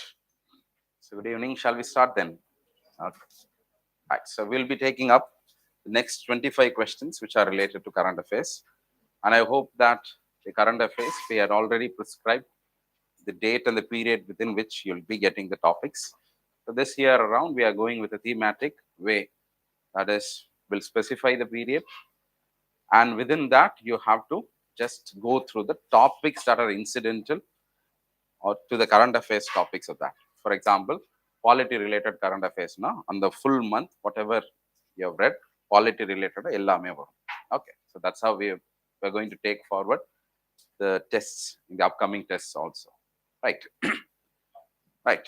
And also, before commencing the tests and the questions, I want to emphasize that since this is the first test, and because we are also in the team of the ones who are setting the question, we also have, first of all, because of the 2023 question paper that was set by UPSC, we also have to break convention, because every time we set questions, we look at the pattern of the UPSC and then set questions on to mimic the pattern of UPSC. But last year, a completely new pattern was introduced, and there was a question at hand whether we also should stick with that type of question. That is, all 100 questions அதே புது ஃபார்மேட்ல தான் இருக்குன்னு ஒரு கேள்வி இருக்கு. If we are, see, the thing with students, especially the aspirants, is that when we are repeatedly used to one model, our mind also thinks on that line, right? Today, you could be, not now, maybe over the period of time when you are nearing the exam, there will be many advices given to you that you should adopt a strategy in when you approach certain questions, right? So elimination approach is there are people who master this kind of strategies. But I want to warn you as a word of caution that don't let your mind adopt or habituate to this kind of shortcuts. So I always go the hard way. Yella line of questioning, you prepare your mind. Whether it be statement question, whether it be assertion question, whether it be pair questions, whether it be how many of the above statements are right. Because you just know which two are correct.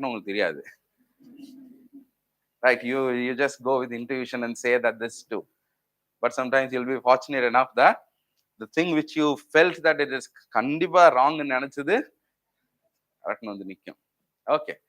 So இந்த மாதிரியான ஃப்ளூக்ல வரக்கூடிய the answers and all should not make you comfortable. That's why we will be alternating with different patterns and with the different formats of questioning. So we have discussed and decided to retain the old patterns also, the old formats of 1, 2, 3 elimination scope, we are keeping it. Okay. So over a period of time, maybe random question complete we'll put one pair, two pair. Okay. So as to check your how amenable you are, how flexible you are to these kind of questions in Pakartha, we are going to follow this approach. Okay. The fourth question, consider the following statements with regard to comprehensive progressive agreement for trans-Pacific partnership recently seen in the news.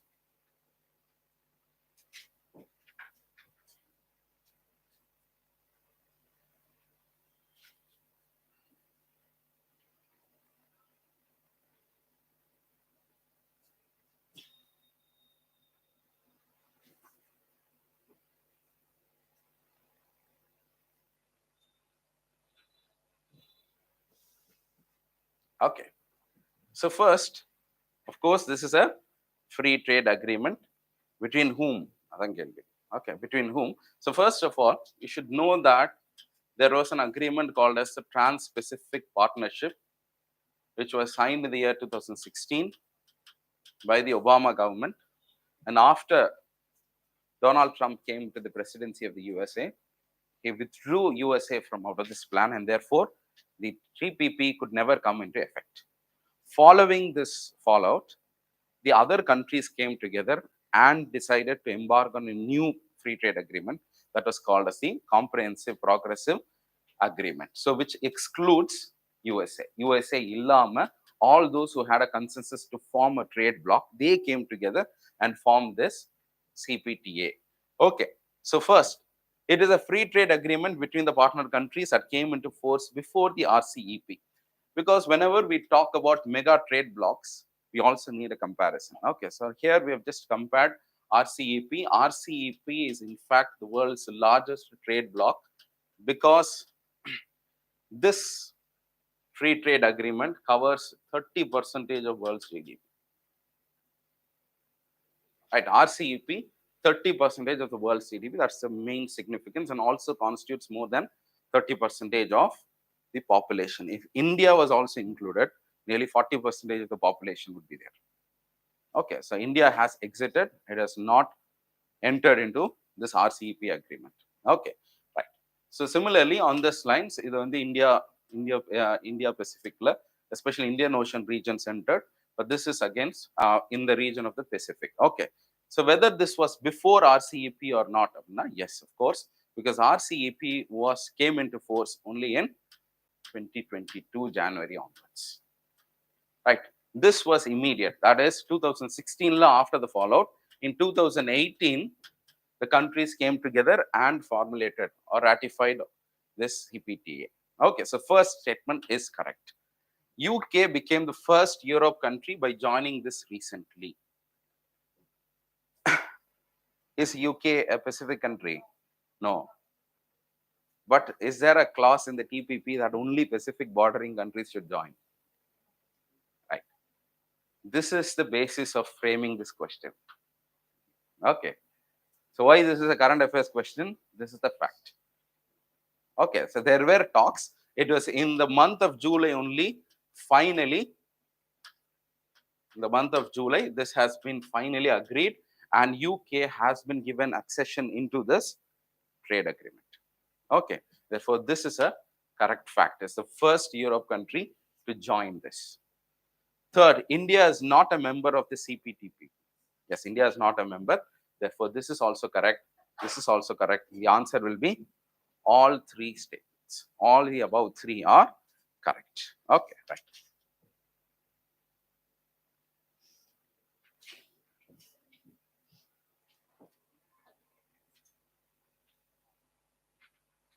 Okay, so this is the countries which are part of the CPTA. That is Canada. USA is still not a part of it. Okay, so Mexico, Peru, Chile, Costa Rica, Ecuador, and all have applied for it. Okay, so here on this side of the Pacific, we have Japan, Vietnam, Malaysia, Singapore, and all members of it. China is also showed its willingness to be part of it, but hardly it will get entry. Okay, so UK has formally been given the approval to enter into this. Okay.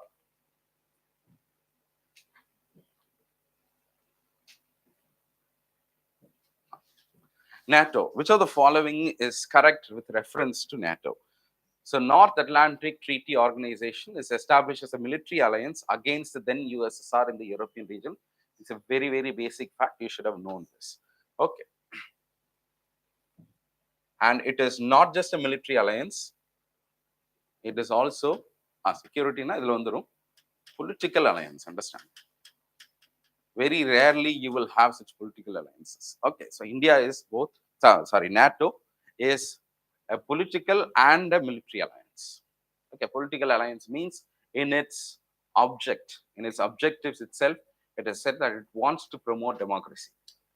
And then NATO is directly in confrontation with the USSR's objective. Recently, Finland joined as a new member of NATO. Is it right? Yes, that is the context for which we have framed this question. Finland has joined. Okay, so already in the Scandinavian countries, what are the other members of NATO? Norway? Norway, is it a member of NATO? Sweden? Sweden is not. Sweden has just, they are having cordial ties, which means they may, if they are willing, they can be inducted into it. But Sweden is not a member as of now, but Norway is a member. Finland is also a member. Okay, so Finlandization, there is a term. Okay, it's a pejorative or derogatory term used by Germany and the West Germany and the USSR at that time, because during the Cold War era, Finland chose to remain neutral. Neutralave avanga criticize pannanga. That is, Finland is my neighbor, but it is sticking to remain neutral by not voicing any kind of opposition to the USA. Finland, to become like Finland means to have no official stand and to remain neutral. Okay, Finlandization. So as of now, Finland has now decided to ally itself with the Western interest. Okay, so that is correct option. So 1 is correct, 2 is also correct. So both 1 and 2. In the context of the Nagorno-Karabakh region, which of the following is correct? Right. This is also a question which was asked in the 2023 UPSC question.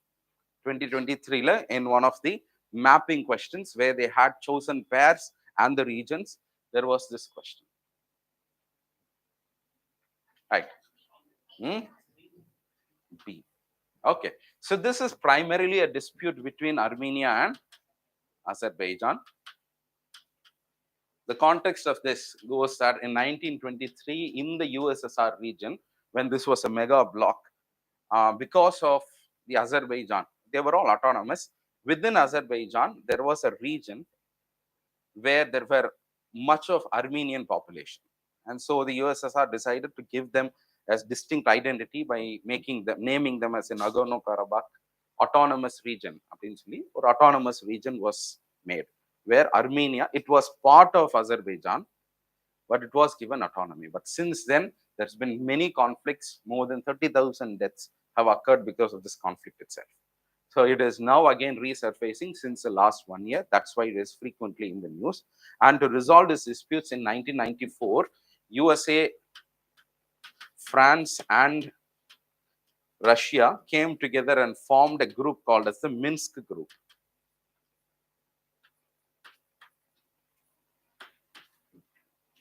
Right. So whenever you read a dispute or a conflict, understand where the region is, understand is there any security related issue behind it, is there any mechanism to resolve the disputes, is there any grouping, whether in under what framework does it come, you have to take note of it, because on the basis of current affairs any kind of question could come. Which of the following is the objective of the recently held North Sea Summit? B. Right. Offshore wind turbines. Okay. So North Sea being an area where there is so much of potential for wind extraction, for wind power, the countries have come together, and in 2022 they have formed an alliance, and in that summit they have set a target that up to 120 gigawatts of power will be harnessed in this region. Eventually, some 6-7 countries have come together, and that the second summit was held in the month of April. That's why this news. Okay. So North Sea Summit is not all of this. It is about offshore wind turbines. Question number 17.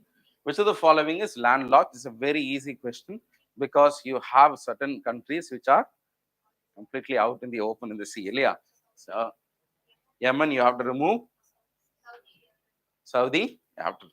So a very easy elimination based questions. Whether you know about Belarus or not, you're going to arrive with this question, with this answer. Okay. So is Azerbaijan a landlocked now? Of course, this answer says so. But if at all you were not able to arrive, there is a question of whether Azerbaijan is a landlocked because it opens up into the Caspian Sea. A landlocked sea, right? It's a great lake, a very lake marada. It's not a sea. Landlocked in any country which is not having any access to oceans. So oceans or seas, if it is not having any access, then we call that as landlocked. And therefore, Azerbaijan is indeed a landlocked, even though there is a huge water body surrounding its border. Okay. So the answer is 1, 2. Which of the following are the reasons for the fluctuations of prices of vegetables in the recent months? Okay, so all over the world, in India and also across the globe, last 3 to 4 months, there has been increasing instance of vegetable inflation. Okay, so this is just a question. Mostly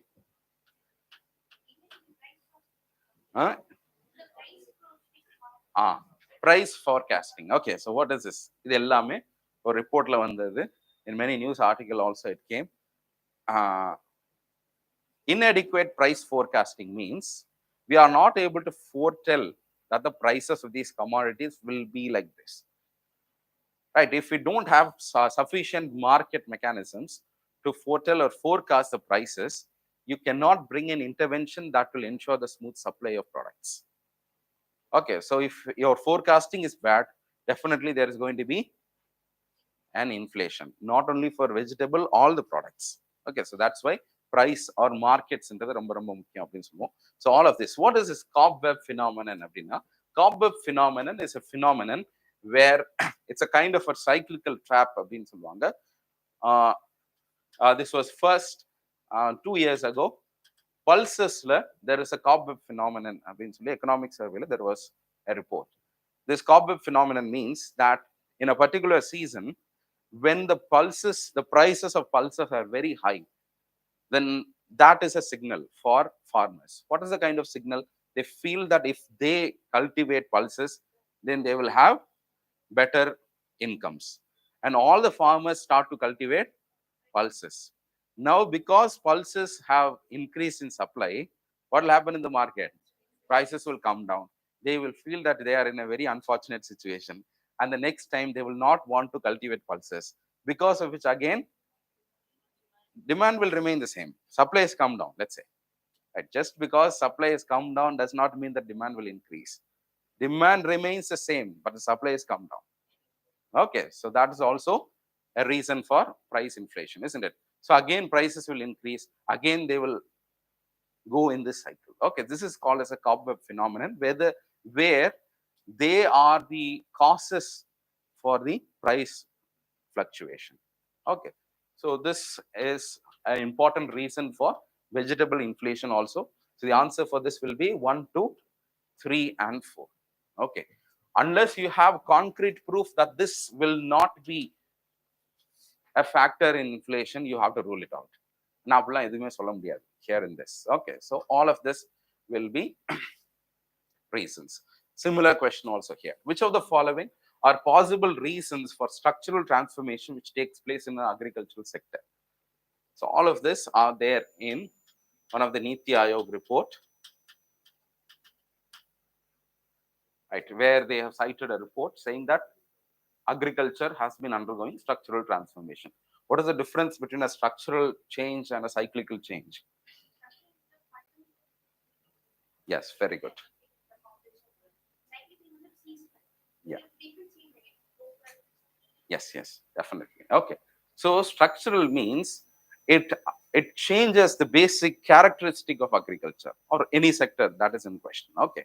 Cyclical na enna appdin sonna, we need not be so much bothered about the change because it is due to change when the cycle changes. Okay, so unemployment may be a cyclical change. Okay, inflation could be a cyclical change, but when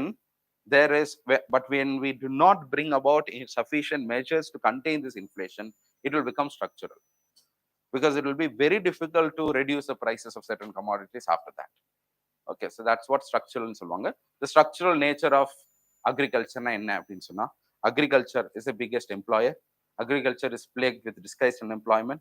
Agriculture is having less productivity. These are the structural problems. Cyclical problems na enna appdin sonna, sometimes exports will not be happening. These are all cyclical problems. So structural transformation in agriculture has been happening because of the following reasons. Yes, rural to urban migration changes the labor force distribution, and therefore that is likely to make structural changes. Decline in mortality rate also changes the population dynamics and how much people are associated in agriculture. Okay, so low death rates or high death rates, or let's say birth control, in the mari ella vishayangalum, it is also going to have a huge influence. And these are the 3 important factors for structural changes in Indian agriculture. I think there was a report that has been quoted by the Niti Aayog, and we have framed it as a question. So 1, 2, 3, all of them are correct. And also you see the line of questioning, which are possible reasons. Any of this can be possible reasons, isn't it? You are not asking for a conclusive reason here. Right. Maharishi initiative recently seen in the news is related to millets. Okay, so under the G20 framework, some agricultural scientists, they came together and formed this initiative in India called as it was millets and ancient crops research institute, something like that. Okay, so அதுக்கெல்லாம் வச்சுட்டு அதுக்கு மகாரிஷின்னு சொல்லுவாங்க. But you can never find எம்முக்கு இது ஓ எங்க அது வராது. Okay, so you'll not be able to find the correct acronym for it, but the naming scheme goes like this. Okay, so Maharishi is for millets. This initiative will be run by the Indian Institute for Millet Research under the it is in Hyderabad.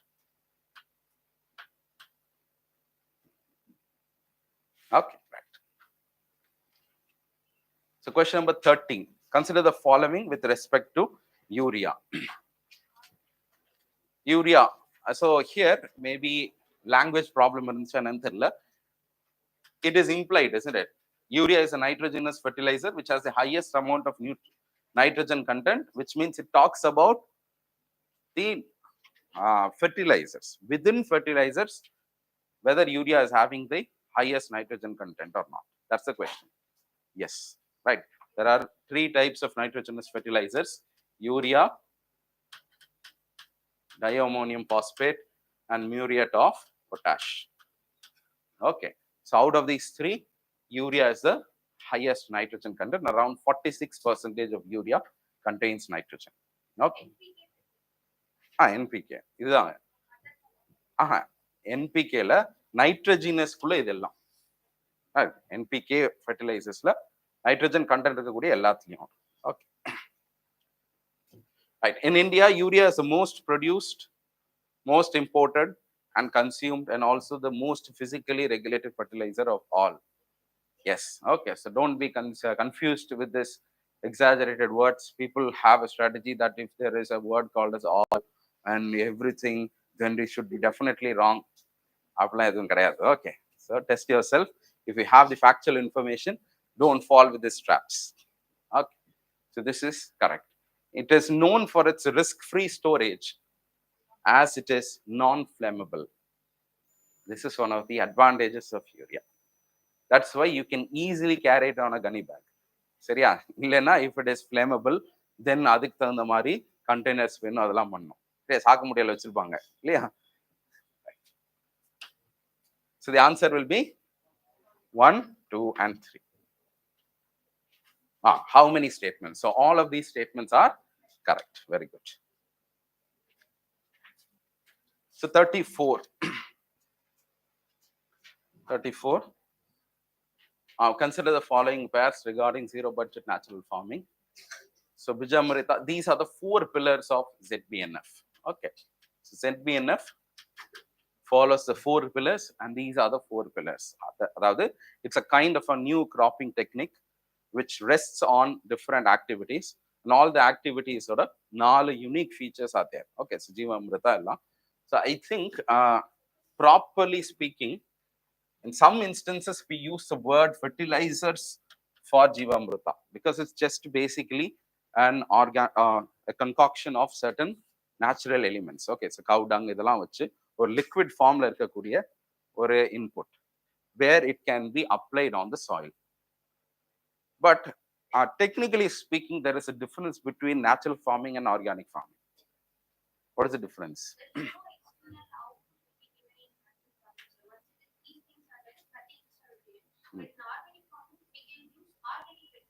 Yes. Okay. So the term fertilizer seems to be the distinguishing factor between natural and organic. Organic farming means you can even apply an organic fertilizer which you can buy from the market. But natural farming will not even buy, we won't even use organic fertilizers. So fertilizers should not be used in the mari irukku. But if you look at this, then what is Jivamrita? Yes, of course, it's a concoction. Everything is a natural or ingredient which தான் பண்ணப்பட்டிருக்காங்க. So Jivamrita, the idea of this Jivamrita is to have a liquid which can be applied on the soil for soil fertility. But whether that is fertilizer or not, okay. But we are not going too much into that distinction. But whether Jivamrita can be used as a natural organic fertilizer, yes, that's the idea. Bijamrita is used for seed treatment. Yes. This Achadana is for topsoil protection, or let's say in mulching அப்படின்னு சொல்லுவாங்க. So mulching, which means the crop residue will be allowed to be on the soil to stop soil erosion. Afasandrathu maintaining soil moisture. This is a technique which is for maintaining optimum levels of soil aeration.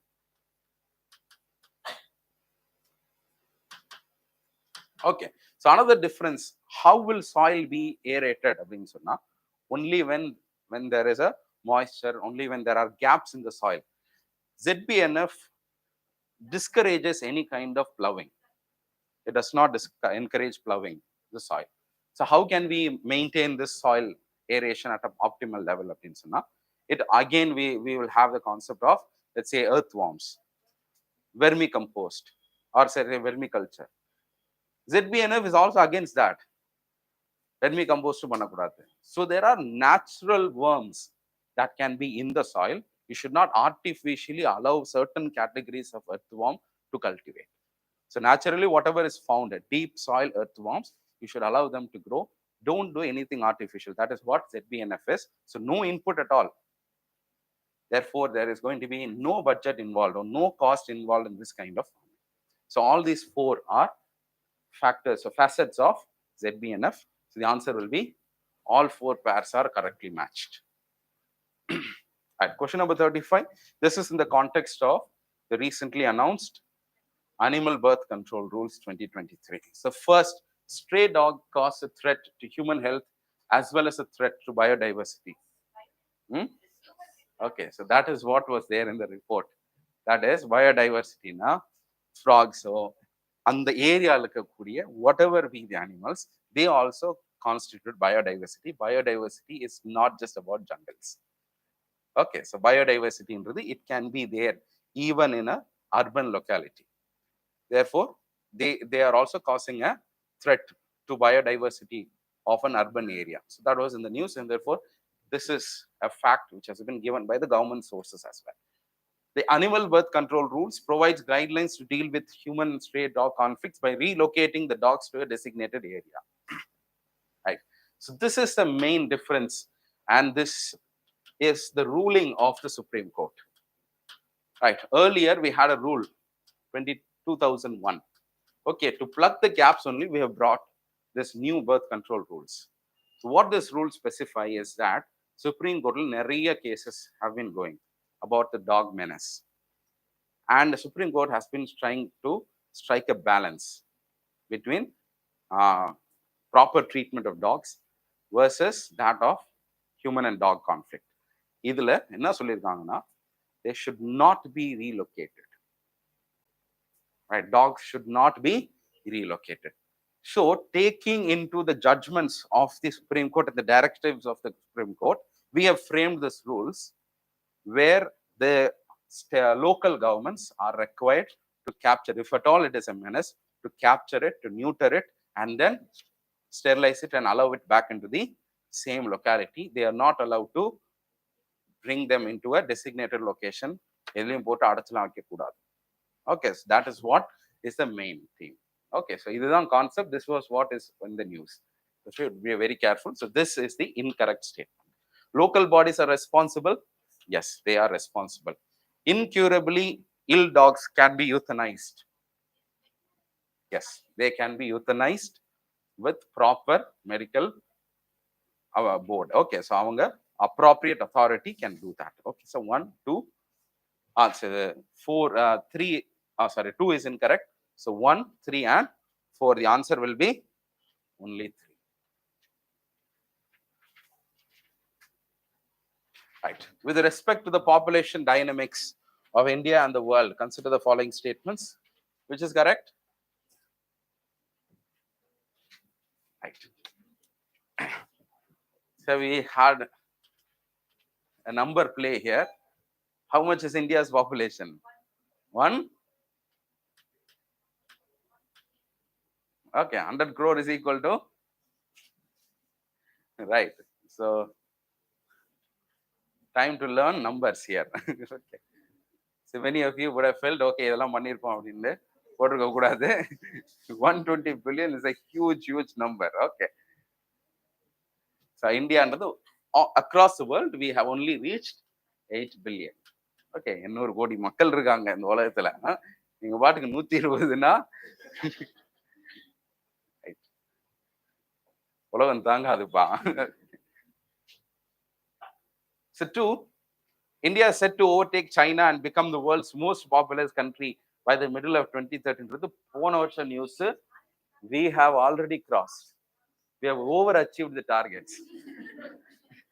Not by 2030. We'll do it by now itself. அப்படின்னு சொல்லி 2023 after COVID, the first target was to beat China in its population. That we have done. So 3, statement number 3. In India, the average life expectancy of men is higher than that of women. Okay.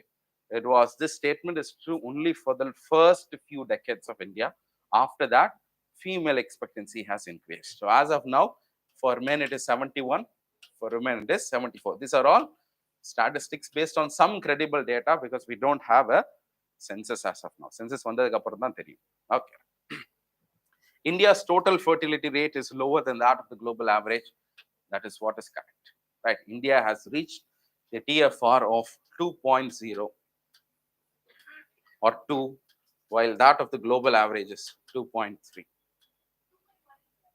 இது India. Yeah.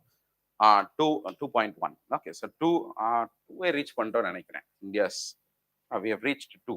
Okay, so last NHFS ல தான் 2.1. So recent UN population data ல 2 reach பண்ணிட்டோம். Globally it is 2.3. Right, other developing countries அதெல்லாம் 3.9 ல வச்சிருக்காங்க. Okay, so this is the only fact which is correct here.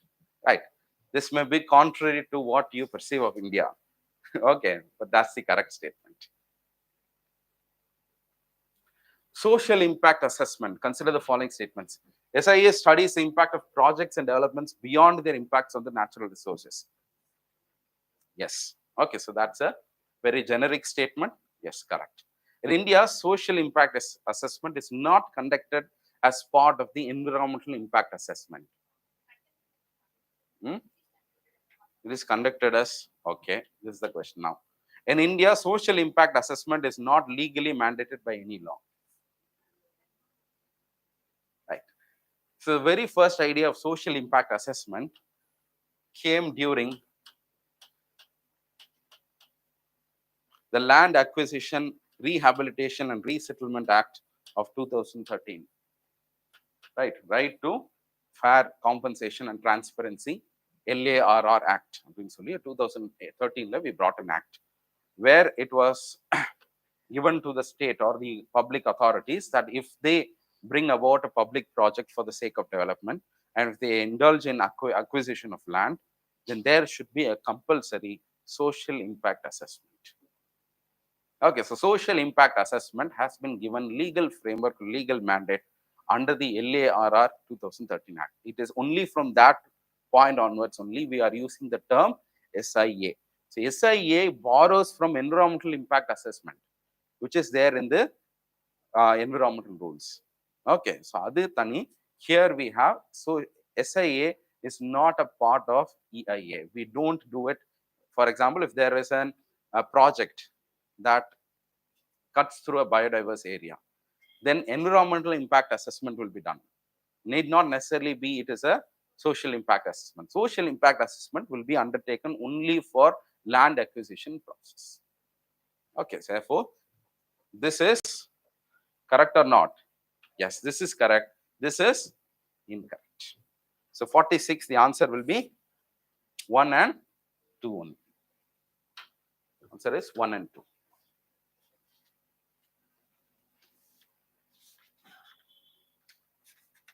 Okay.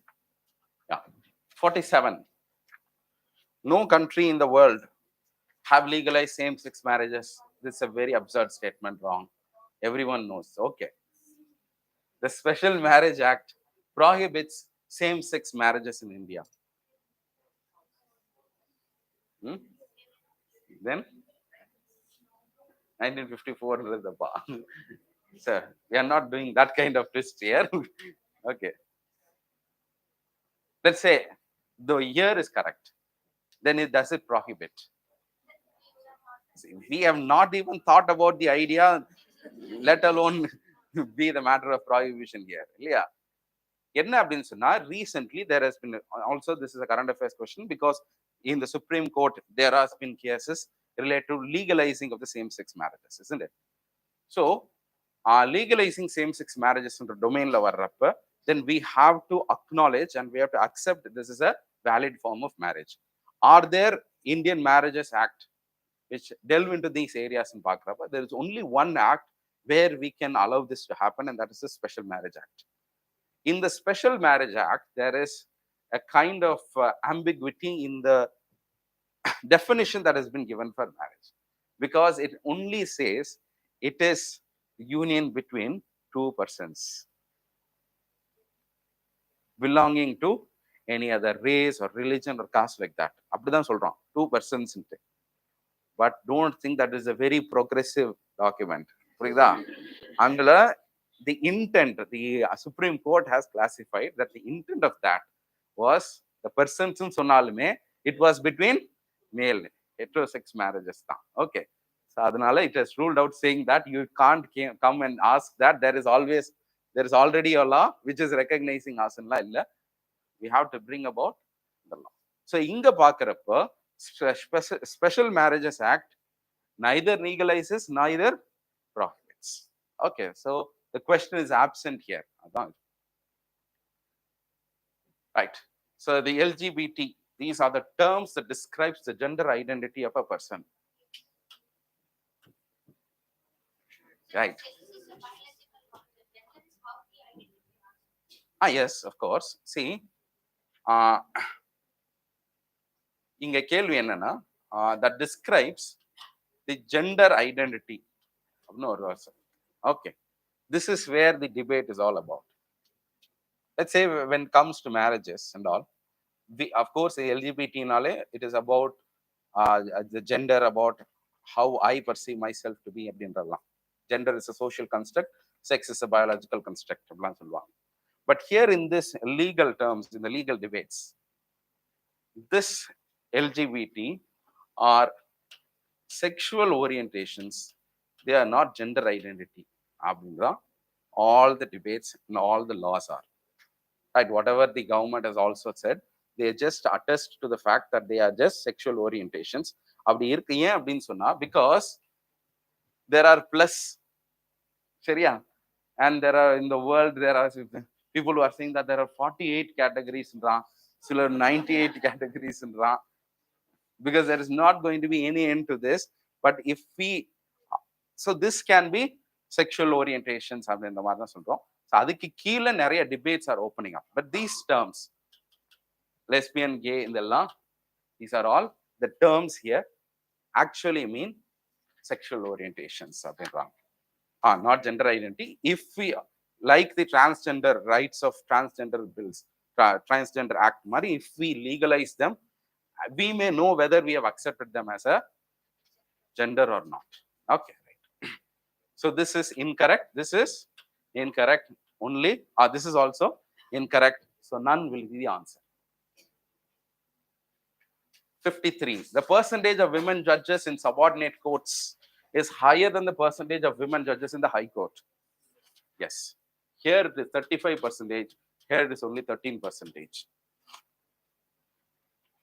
Okay, so this is one of the instances of gender inequality. Right, visible examples of gender inequality. All states have reservation for women in police forces. Logically speaking, varadu. All என்றதெல்லாம் வரவே வராது. Okay, right. So only 13-14 states தான் பண்ணிருக்காங்க அப்படின்ற மாதிரி சொல்றாங்க. So this is an incorrect statement. This is a correct statement.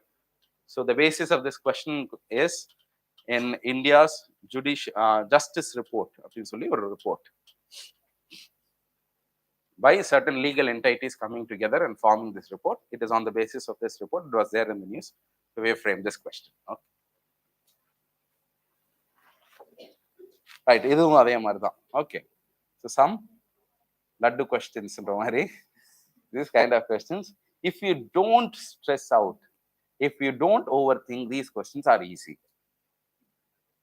But if you think to enter into the mind of the evaluator, of the question setter, and capture the mind of UPSC and think that they have necessarily trapped you. எங்கேயாவது ஒரு drop வச்சிருக்கான் அப்படின்னு நீங்களே நினைச்சீங்கன்னா உள்ள விழுந்துடுவீங்க.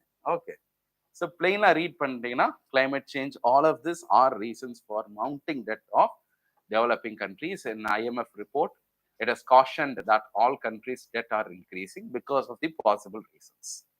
Okay. Weak credit worthiness.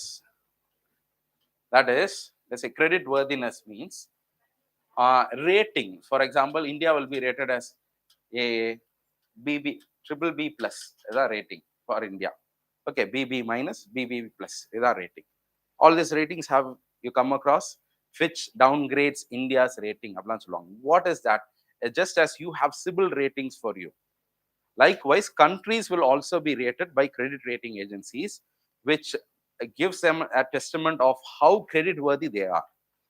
If they are credit worthy and rated very high, then foreign capital will flow into their countries. Okay, here when we speak about debt of a country, it is not just about the internal debt, it also speaks about external debt. External debt means any money that comes in, goes out of the land. Therefore, credit worthiness, for example, Sri Lanka suffered with a weak credit worthiness in the last few years after its economic crisis. Therefore, that is one of the reasons for it. Okay, so all of these four. Say mounting debt means, let's say we have to pay back. Let's say FPI is coming. Right? Let's say India is having so much of FPI. Foreign portfolio investors have come and invested in stocks. This is a debt of India. Okay. We have to repay. It's in the capital account, let's say. Now, if they are going out because of less credit worthiness, only when money flows in, we'll be able to pay back. Or else it will become an increasing debt for us because we don't have any sources which can fund this outflow. Isn't it? So interconnected apata, of course it is. Okay. So 1, 2, 3, 4, all of these. So all four are correct. FEMA 1999 replaced the FERA. FERA was draconian because it put unreasonable restrictions on the flow of money inside and outside of India. So FEMA is a facilitating piece of legislation. So under this, which is incorrect, which is not correct, I will get to down. The act empowers RBI to place restrictions. Yes, of course. The enforcement directorate is mandated to enforce this act. Yes, FEMA oda enforcement authority is ED. If there is a violation of FEMA, then it is considered as a criminal offense. It is a civil offense. Under the FEMA, banking units are defined as authorized person. Yes. So who is an authorized person means the FEMA defines as all those who have been given license by the RBI to deal with foreign securities or foreign currencies. They are called as authorized persons. Right. So Forex Reserve, Western Union is technically called as an authorized person under the law, FEMA law. Okay. Institute of Company Secretaries of India. No statement. It's a statutory body which has established under the Companies Act of 2013. So many of you would have doubts of whether this body, institute, right? So இதெல்லாம் ஒரு statutory body இருக்குமான்னு first you would have had the doubt. And if you go by, okay, let them be statutory body. Now you have the question of whether they have been recognized under this. No. It is a statutory body, of course, and we have had a separate act for them called as the Company Secretaries Act. Company Secretaries Act. 1986, we have brought an act for this. So many of you would not have exposure to this kind of thing, that in terms of corporate governance or corporate interactions, we have two personnel, so two professional bodies which are very crucial. One is company secretaries and the other is chartered accountants. Okay, so for chartered accountants, you might have known, we have a separate body called as ICAI. இந்த மாடல்ல தான் இதையும் கொண்டு வந்திருக்கோம். Right. So Institute for Chartered Accountants of India. Similarly, we have a Institute for Company Secretaries of India. This was way earlier, 1948. We brought this act. So they are responsible for all the conduct, recruitment, for laying down the professional rules for these EAs and all. So company secretaries fullathukkume ivanga da. The only recognized professional body for regulating them. Okay, so this is also correct. ICSI is responsible for conducting, recruiting, and laying down the standards for all chartered accountants is incorrect because it is not the ICSI. We have a separate body called as ICAI. Right, Institute for Chartered Accountants of India, ICAI. CA exam la eludrangala. Right, it is conducted by ICAI. This is because this company secretaries, they allowed, this is the question. There was a small change in the amendment that they should not have their own audit professionals. That was amended and we allowed them to frame their own bodies, their own audit circles. That was in the news, and therefore, to know the distinction between ICSI and ICAI, we have framed this question. Okay. 62. Stand Up India portal is developed by the CDAC.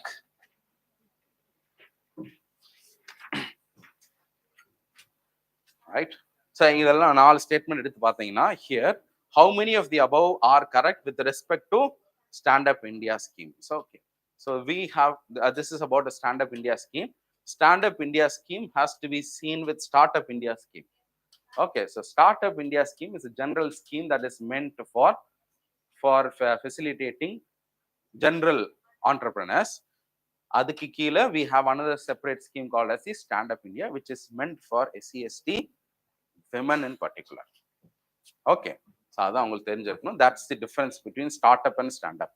So here it promotes entrepreneurship among college students is incorrect. Right? Yes. Okay. So adha itna edu appadina inga irukku.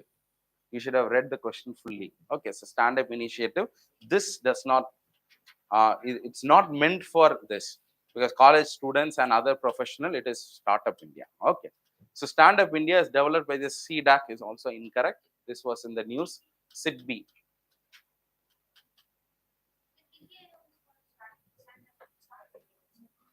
Startup India or facilitators ellame, the incubator, all the hand holding will be done by Niti Aayog. Okay, right. So SIDB, Small Industries Development Bank of India, they are responsible for this. Okay, so how many of these statements are correct in the first is incorrect? Under the scheme, the government does not allocate funds for loans is also correct. Okay, so this is just an scheme in which they facilitate you to take loans from certain banks and banking channels. It is not having a separate fund for this. Okay, so idellame. So scheme offers a repayment scheme for 7 years for the loans which have been facilitated. This is only is correct. Okay, so the answer for this will be 1 is incorrect, 2 correct, last is correct. So only 2. Right, which 2 அப்படின்றது உங்க லக்க பொறுத்து கூட இருக்கலாம். Okay, that's why I'm not so. Last year after this all the tests, I had a grievance against this kind of pattern because it allows for a luck factor to come in. Leah, because anyone will be having the intuition. எதா ஒன்று தப்பா இருக்கலாம் அப்படின்னா உங்களுக்கு correct answer அப்படின்னா எப்படி இருக்கும்? ஒருத்தன் படிச்சு ஐயோ இது தப்பா அது ரைட் ஆனு உட்காந்து மண்டையை போட்டு பிச்சை எடுத்து அவனுக்கு எழுத முடியாதான். நம்ம உள்ள போனோன்னே 4 கரெக்டா இருக்கும், அட்லீஸ்ட் 1 will be correct அப்படின்னு ராங் அப்படின்னு போட்டா நம்மளுக்கு கரெக்ட் வரும். So ESG, environmental, social and governance investing. So what is this? This has been continuously being spoken of because our investment is all about capital gains. Now we have to channelize them into more productive things, areas, than the ESG. So which is having environmental imperatives, social impacts or governance related improvement. In those areas, we have to invest. So under ESG, you can consider this as ESG, under which we have something called as impact investing. So this can be considered as a subset. Now we look at this, it is a part of the ESG investing, but not all ESGs are impact investments is correct. If I have to give you an example of this, let's say ESG means anything that is incidental to ESG, any improvement. For example, there is a company which is now announcing that from this time they will be carbon neutral. It is big MNC. But what they have decided that they will become carbon neutral. They will only use renewable energies. If you invest in that, that is called as ESG. But if you invest only in companies which produce low cost and affordable medicine for the poor, that is called as impact investments. Seriya? So anything, ESG le edunalum abdina, that is ESG. Under the broader framework, if you have specific choices to make, that is only a company which is involved in healthcare, I will invest, which is having social impact on people. That is called as impact investing. Okay. So both the approaches of impact and ESG investing aim to prevent companies from greenwashing. Is that correct? What is greenwashing? Greenwashing is also previous year question. Yes. They just say that they are working for the environment, green, basically, nothing green will be happening. Okay. Only for the sake of investments, they will be saying this ploy. Okay. Which is the doctrine of eminent domain? 63, the answer is 1 is correct, 2 is also correct. Both of them. So both 1 and 2. Doctrine of eminent domain.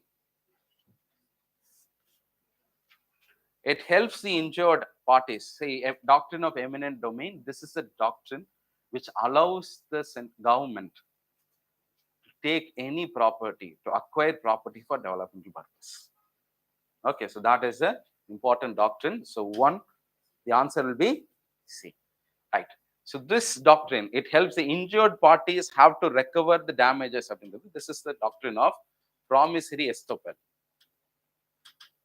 Promissory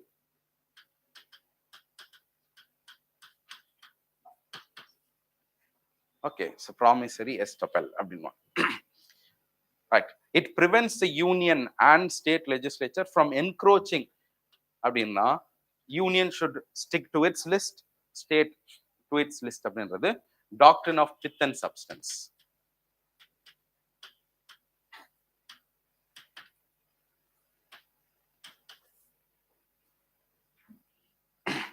Right. Right of any person who can intentionally give up his privilege. The doctrine of waiver. These are all judicial doctrines. Okay, so the 4th one is called as the doctrine of waiver. 2nd is the doctrine of eminent domain. Sorry, 3rd is the doctrine of eminent domain. Pith and substance, promissory estoppel. Okay, right. The Bar Council of India is a statutory body established under the Advocates Act of 1961. This is correct. Okay, so this is a correct option. Any lawyers here? Okay. Bar councils have the power to lay down the rules relating to legal education and the regulation of law colleges. Yes. Enroll Bar Council. To make India a hub of international commercial arbitration, the Bar Council of India has recently allowed foreign lawyers and law firms to practice Indian law and appear before courts in India. This might seem correct because this is the context of the current affairs, but one clarification you should know. This is all correct only to this. They have allowed foreign lawyers and law firms, but they cannot practice Indian law. You might be a jurist. Edo country le edo law Nera, just because Bar Council of India has allowed you, you just can't come and enter Madras High Court and plead there. Okay. So very essence of this, the very context of this is international arbitration. You know why many foreign companies, when they come in, they will enter into an agreement with India saying that they have to give them a certain concession, tax benefits. But if they are having any dispute or any delays in the project executions, any fall in with the enforcements, they will not, first of all, if they have any remedies within India, they will do it. But being such companies have come in through special MOUs, they'll always prefer international arbitration. So arbitration is out of courts. Okay, so you have to settle certain things out of courts. There are several ways of arbitration, the resolution of justice in other ways. Court illama nariya idu irukku. Kindly refer that. It will take too long if I explain all of that. Okay, so international arbitration we have, for example, International Court of Arbitration we have. Right, under this, for example, India recently lost a case against the Vodafone last 2 years. Vodafone, case India.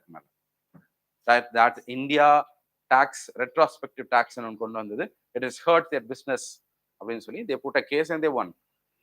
This kind of international arbitration is happening. For example, in this centers, there are the company which is based out of Netherlands is suing a country, India. Likewise, these courts are becoming a hub of activity. India wants such kind of international arbitration to take place in India, where it can speedily resolve certain cases arising out of India rather than allowing them to go offshore. அதுக்காக ரொம்ப நாளா try பண்ணிட்டு இருக்காங்க. 2 years ago, New Delhi Center for International Arbitration launch பண்ணாங்க. In Gift City, the government has come out with an arbitration center by bringing in the experts of Japan and Singapore. In the Mala, there are many developments that is happening now to make India a center for arbitration. In this regard, the Bar Council has now allowed, but in this arbitration, for example, there is a case between Samsung and India, and they prefer to go for an arbitration court within India itself. Who can plead for Samsung? Only an Indian lawyer can. But now the Bar Council of India has allowed foreign lawyers to come and plead for Samsung, but they cannot practice Indian law. Only for foreign laws or foreign, in the courts of arbitration only they can practice. They cannot do this. We are not opening Indian courts for foreigners. Okay, so this is the incorrect statement. 1 and 2 is correct. The answer. They are not going to practice in India. They are only allowed to come and plead for their clients. Okay, that too on the basis of international laws only. They cannot come and say about Indian laws. But Indian law practice IPC, they cannot. Okay. The Rajya Sabha or the Lok Sabha speaker can decide whether the question of a member is admissible under the House or not. For example, there is a question hour. Questions can be admitted. Now, under what context the questions will not be admitted? So, rules of the Lok Sabha and the Rajya Sabha stipulates 3 conditions. 1, 2, 3. All of them are correct. Right. So, repetitive they will not allow. Parliamentary committee, if the question is gone, they will not allow for it. And if it is sub judice, they will not allow. Okay, so these are the 3 areas in which in the question hour, questions will not be allowed. Egmont group seen in the news is related to, right. So the Egmont group, this is a group of financial intelligence units set up across the world. It's a global platform to bring about collaboration and cooperation among the FIUs. India is also having a financial intelligence unit. Financial intelligence unit. Financial intelligence unit. India's financial intelligence unit is called as FIU-IND. FIU-IND, right? So what they will do, they are just, for example, enforcement directorates. Okay, how will they get the signal? Nama IB Intelligence Bureau, like that, any kind of money laundering activity or terror financing, if it is happening, This is an intelligence bureau which will gather such information and present it to the enforcement directorate or the competent authority, and they will take action. They are not a prosecuting agency, they are just a intelligence agency. So based on the intelligence that they are acquiring, all the units can come together and they formed a group called the Ekman Group. India is also party of that group. Okay, so this is the correct answer, C. I think we have come to the last statement, last question. Consider the following: matrimonial disputes, encroachments on forest land, labor disputes, consumer grievance cases. Which of the above can be taken up in Lok Adalats?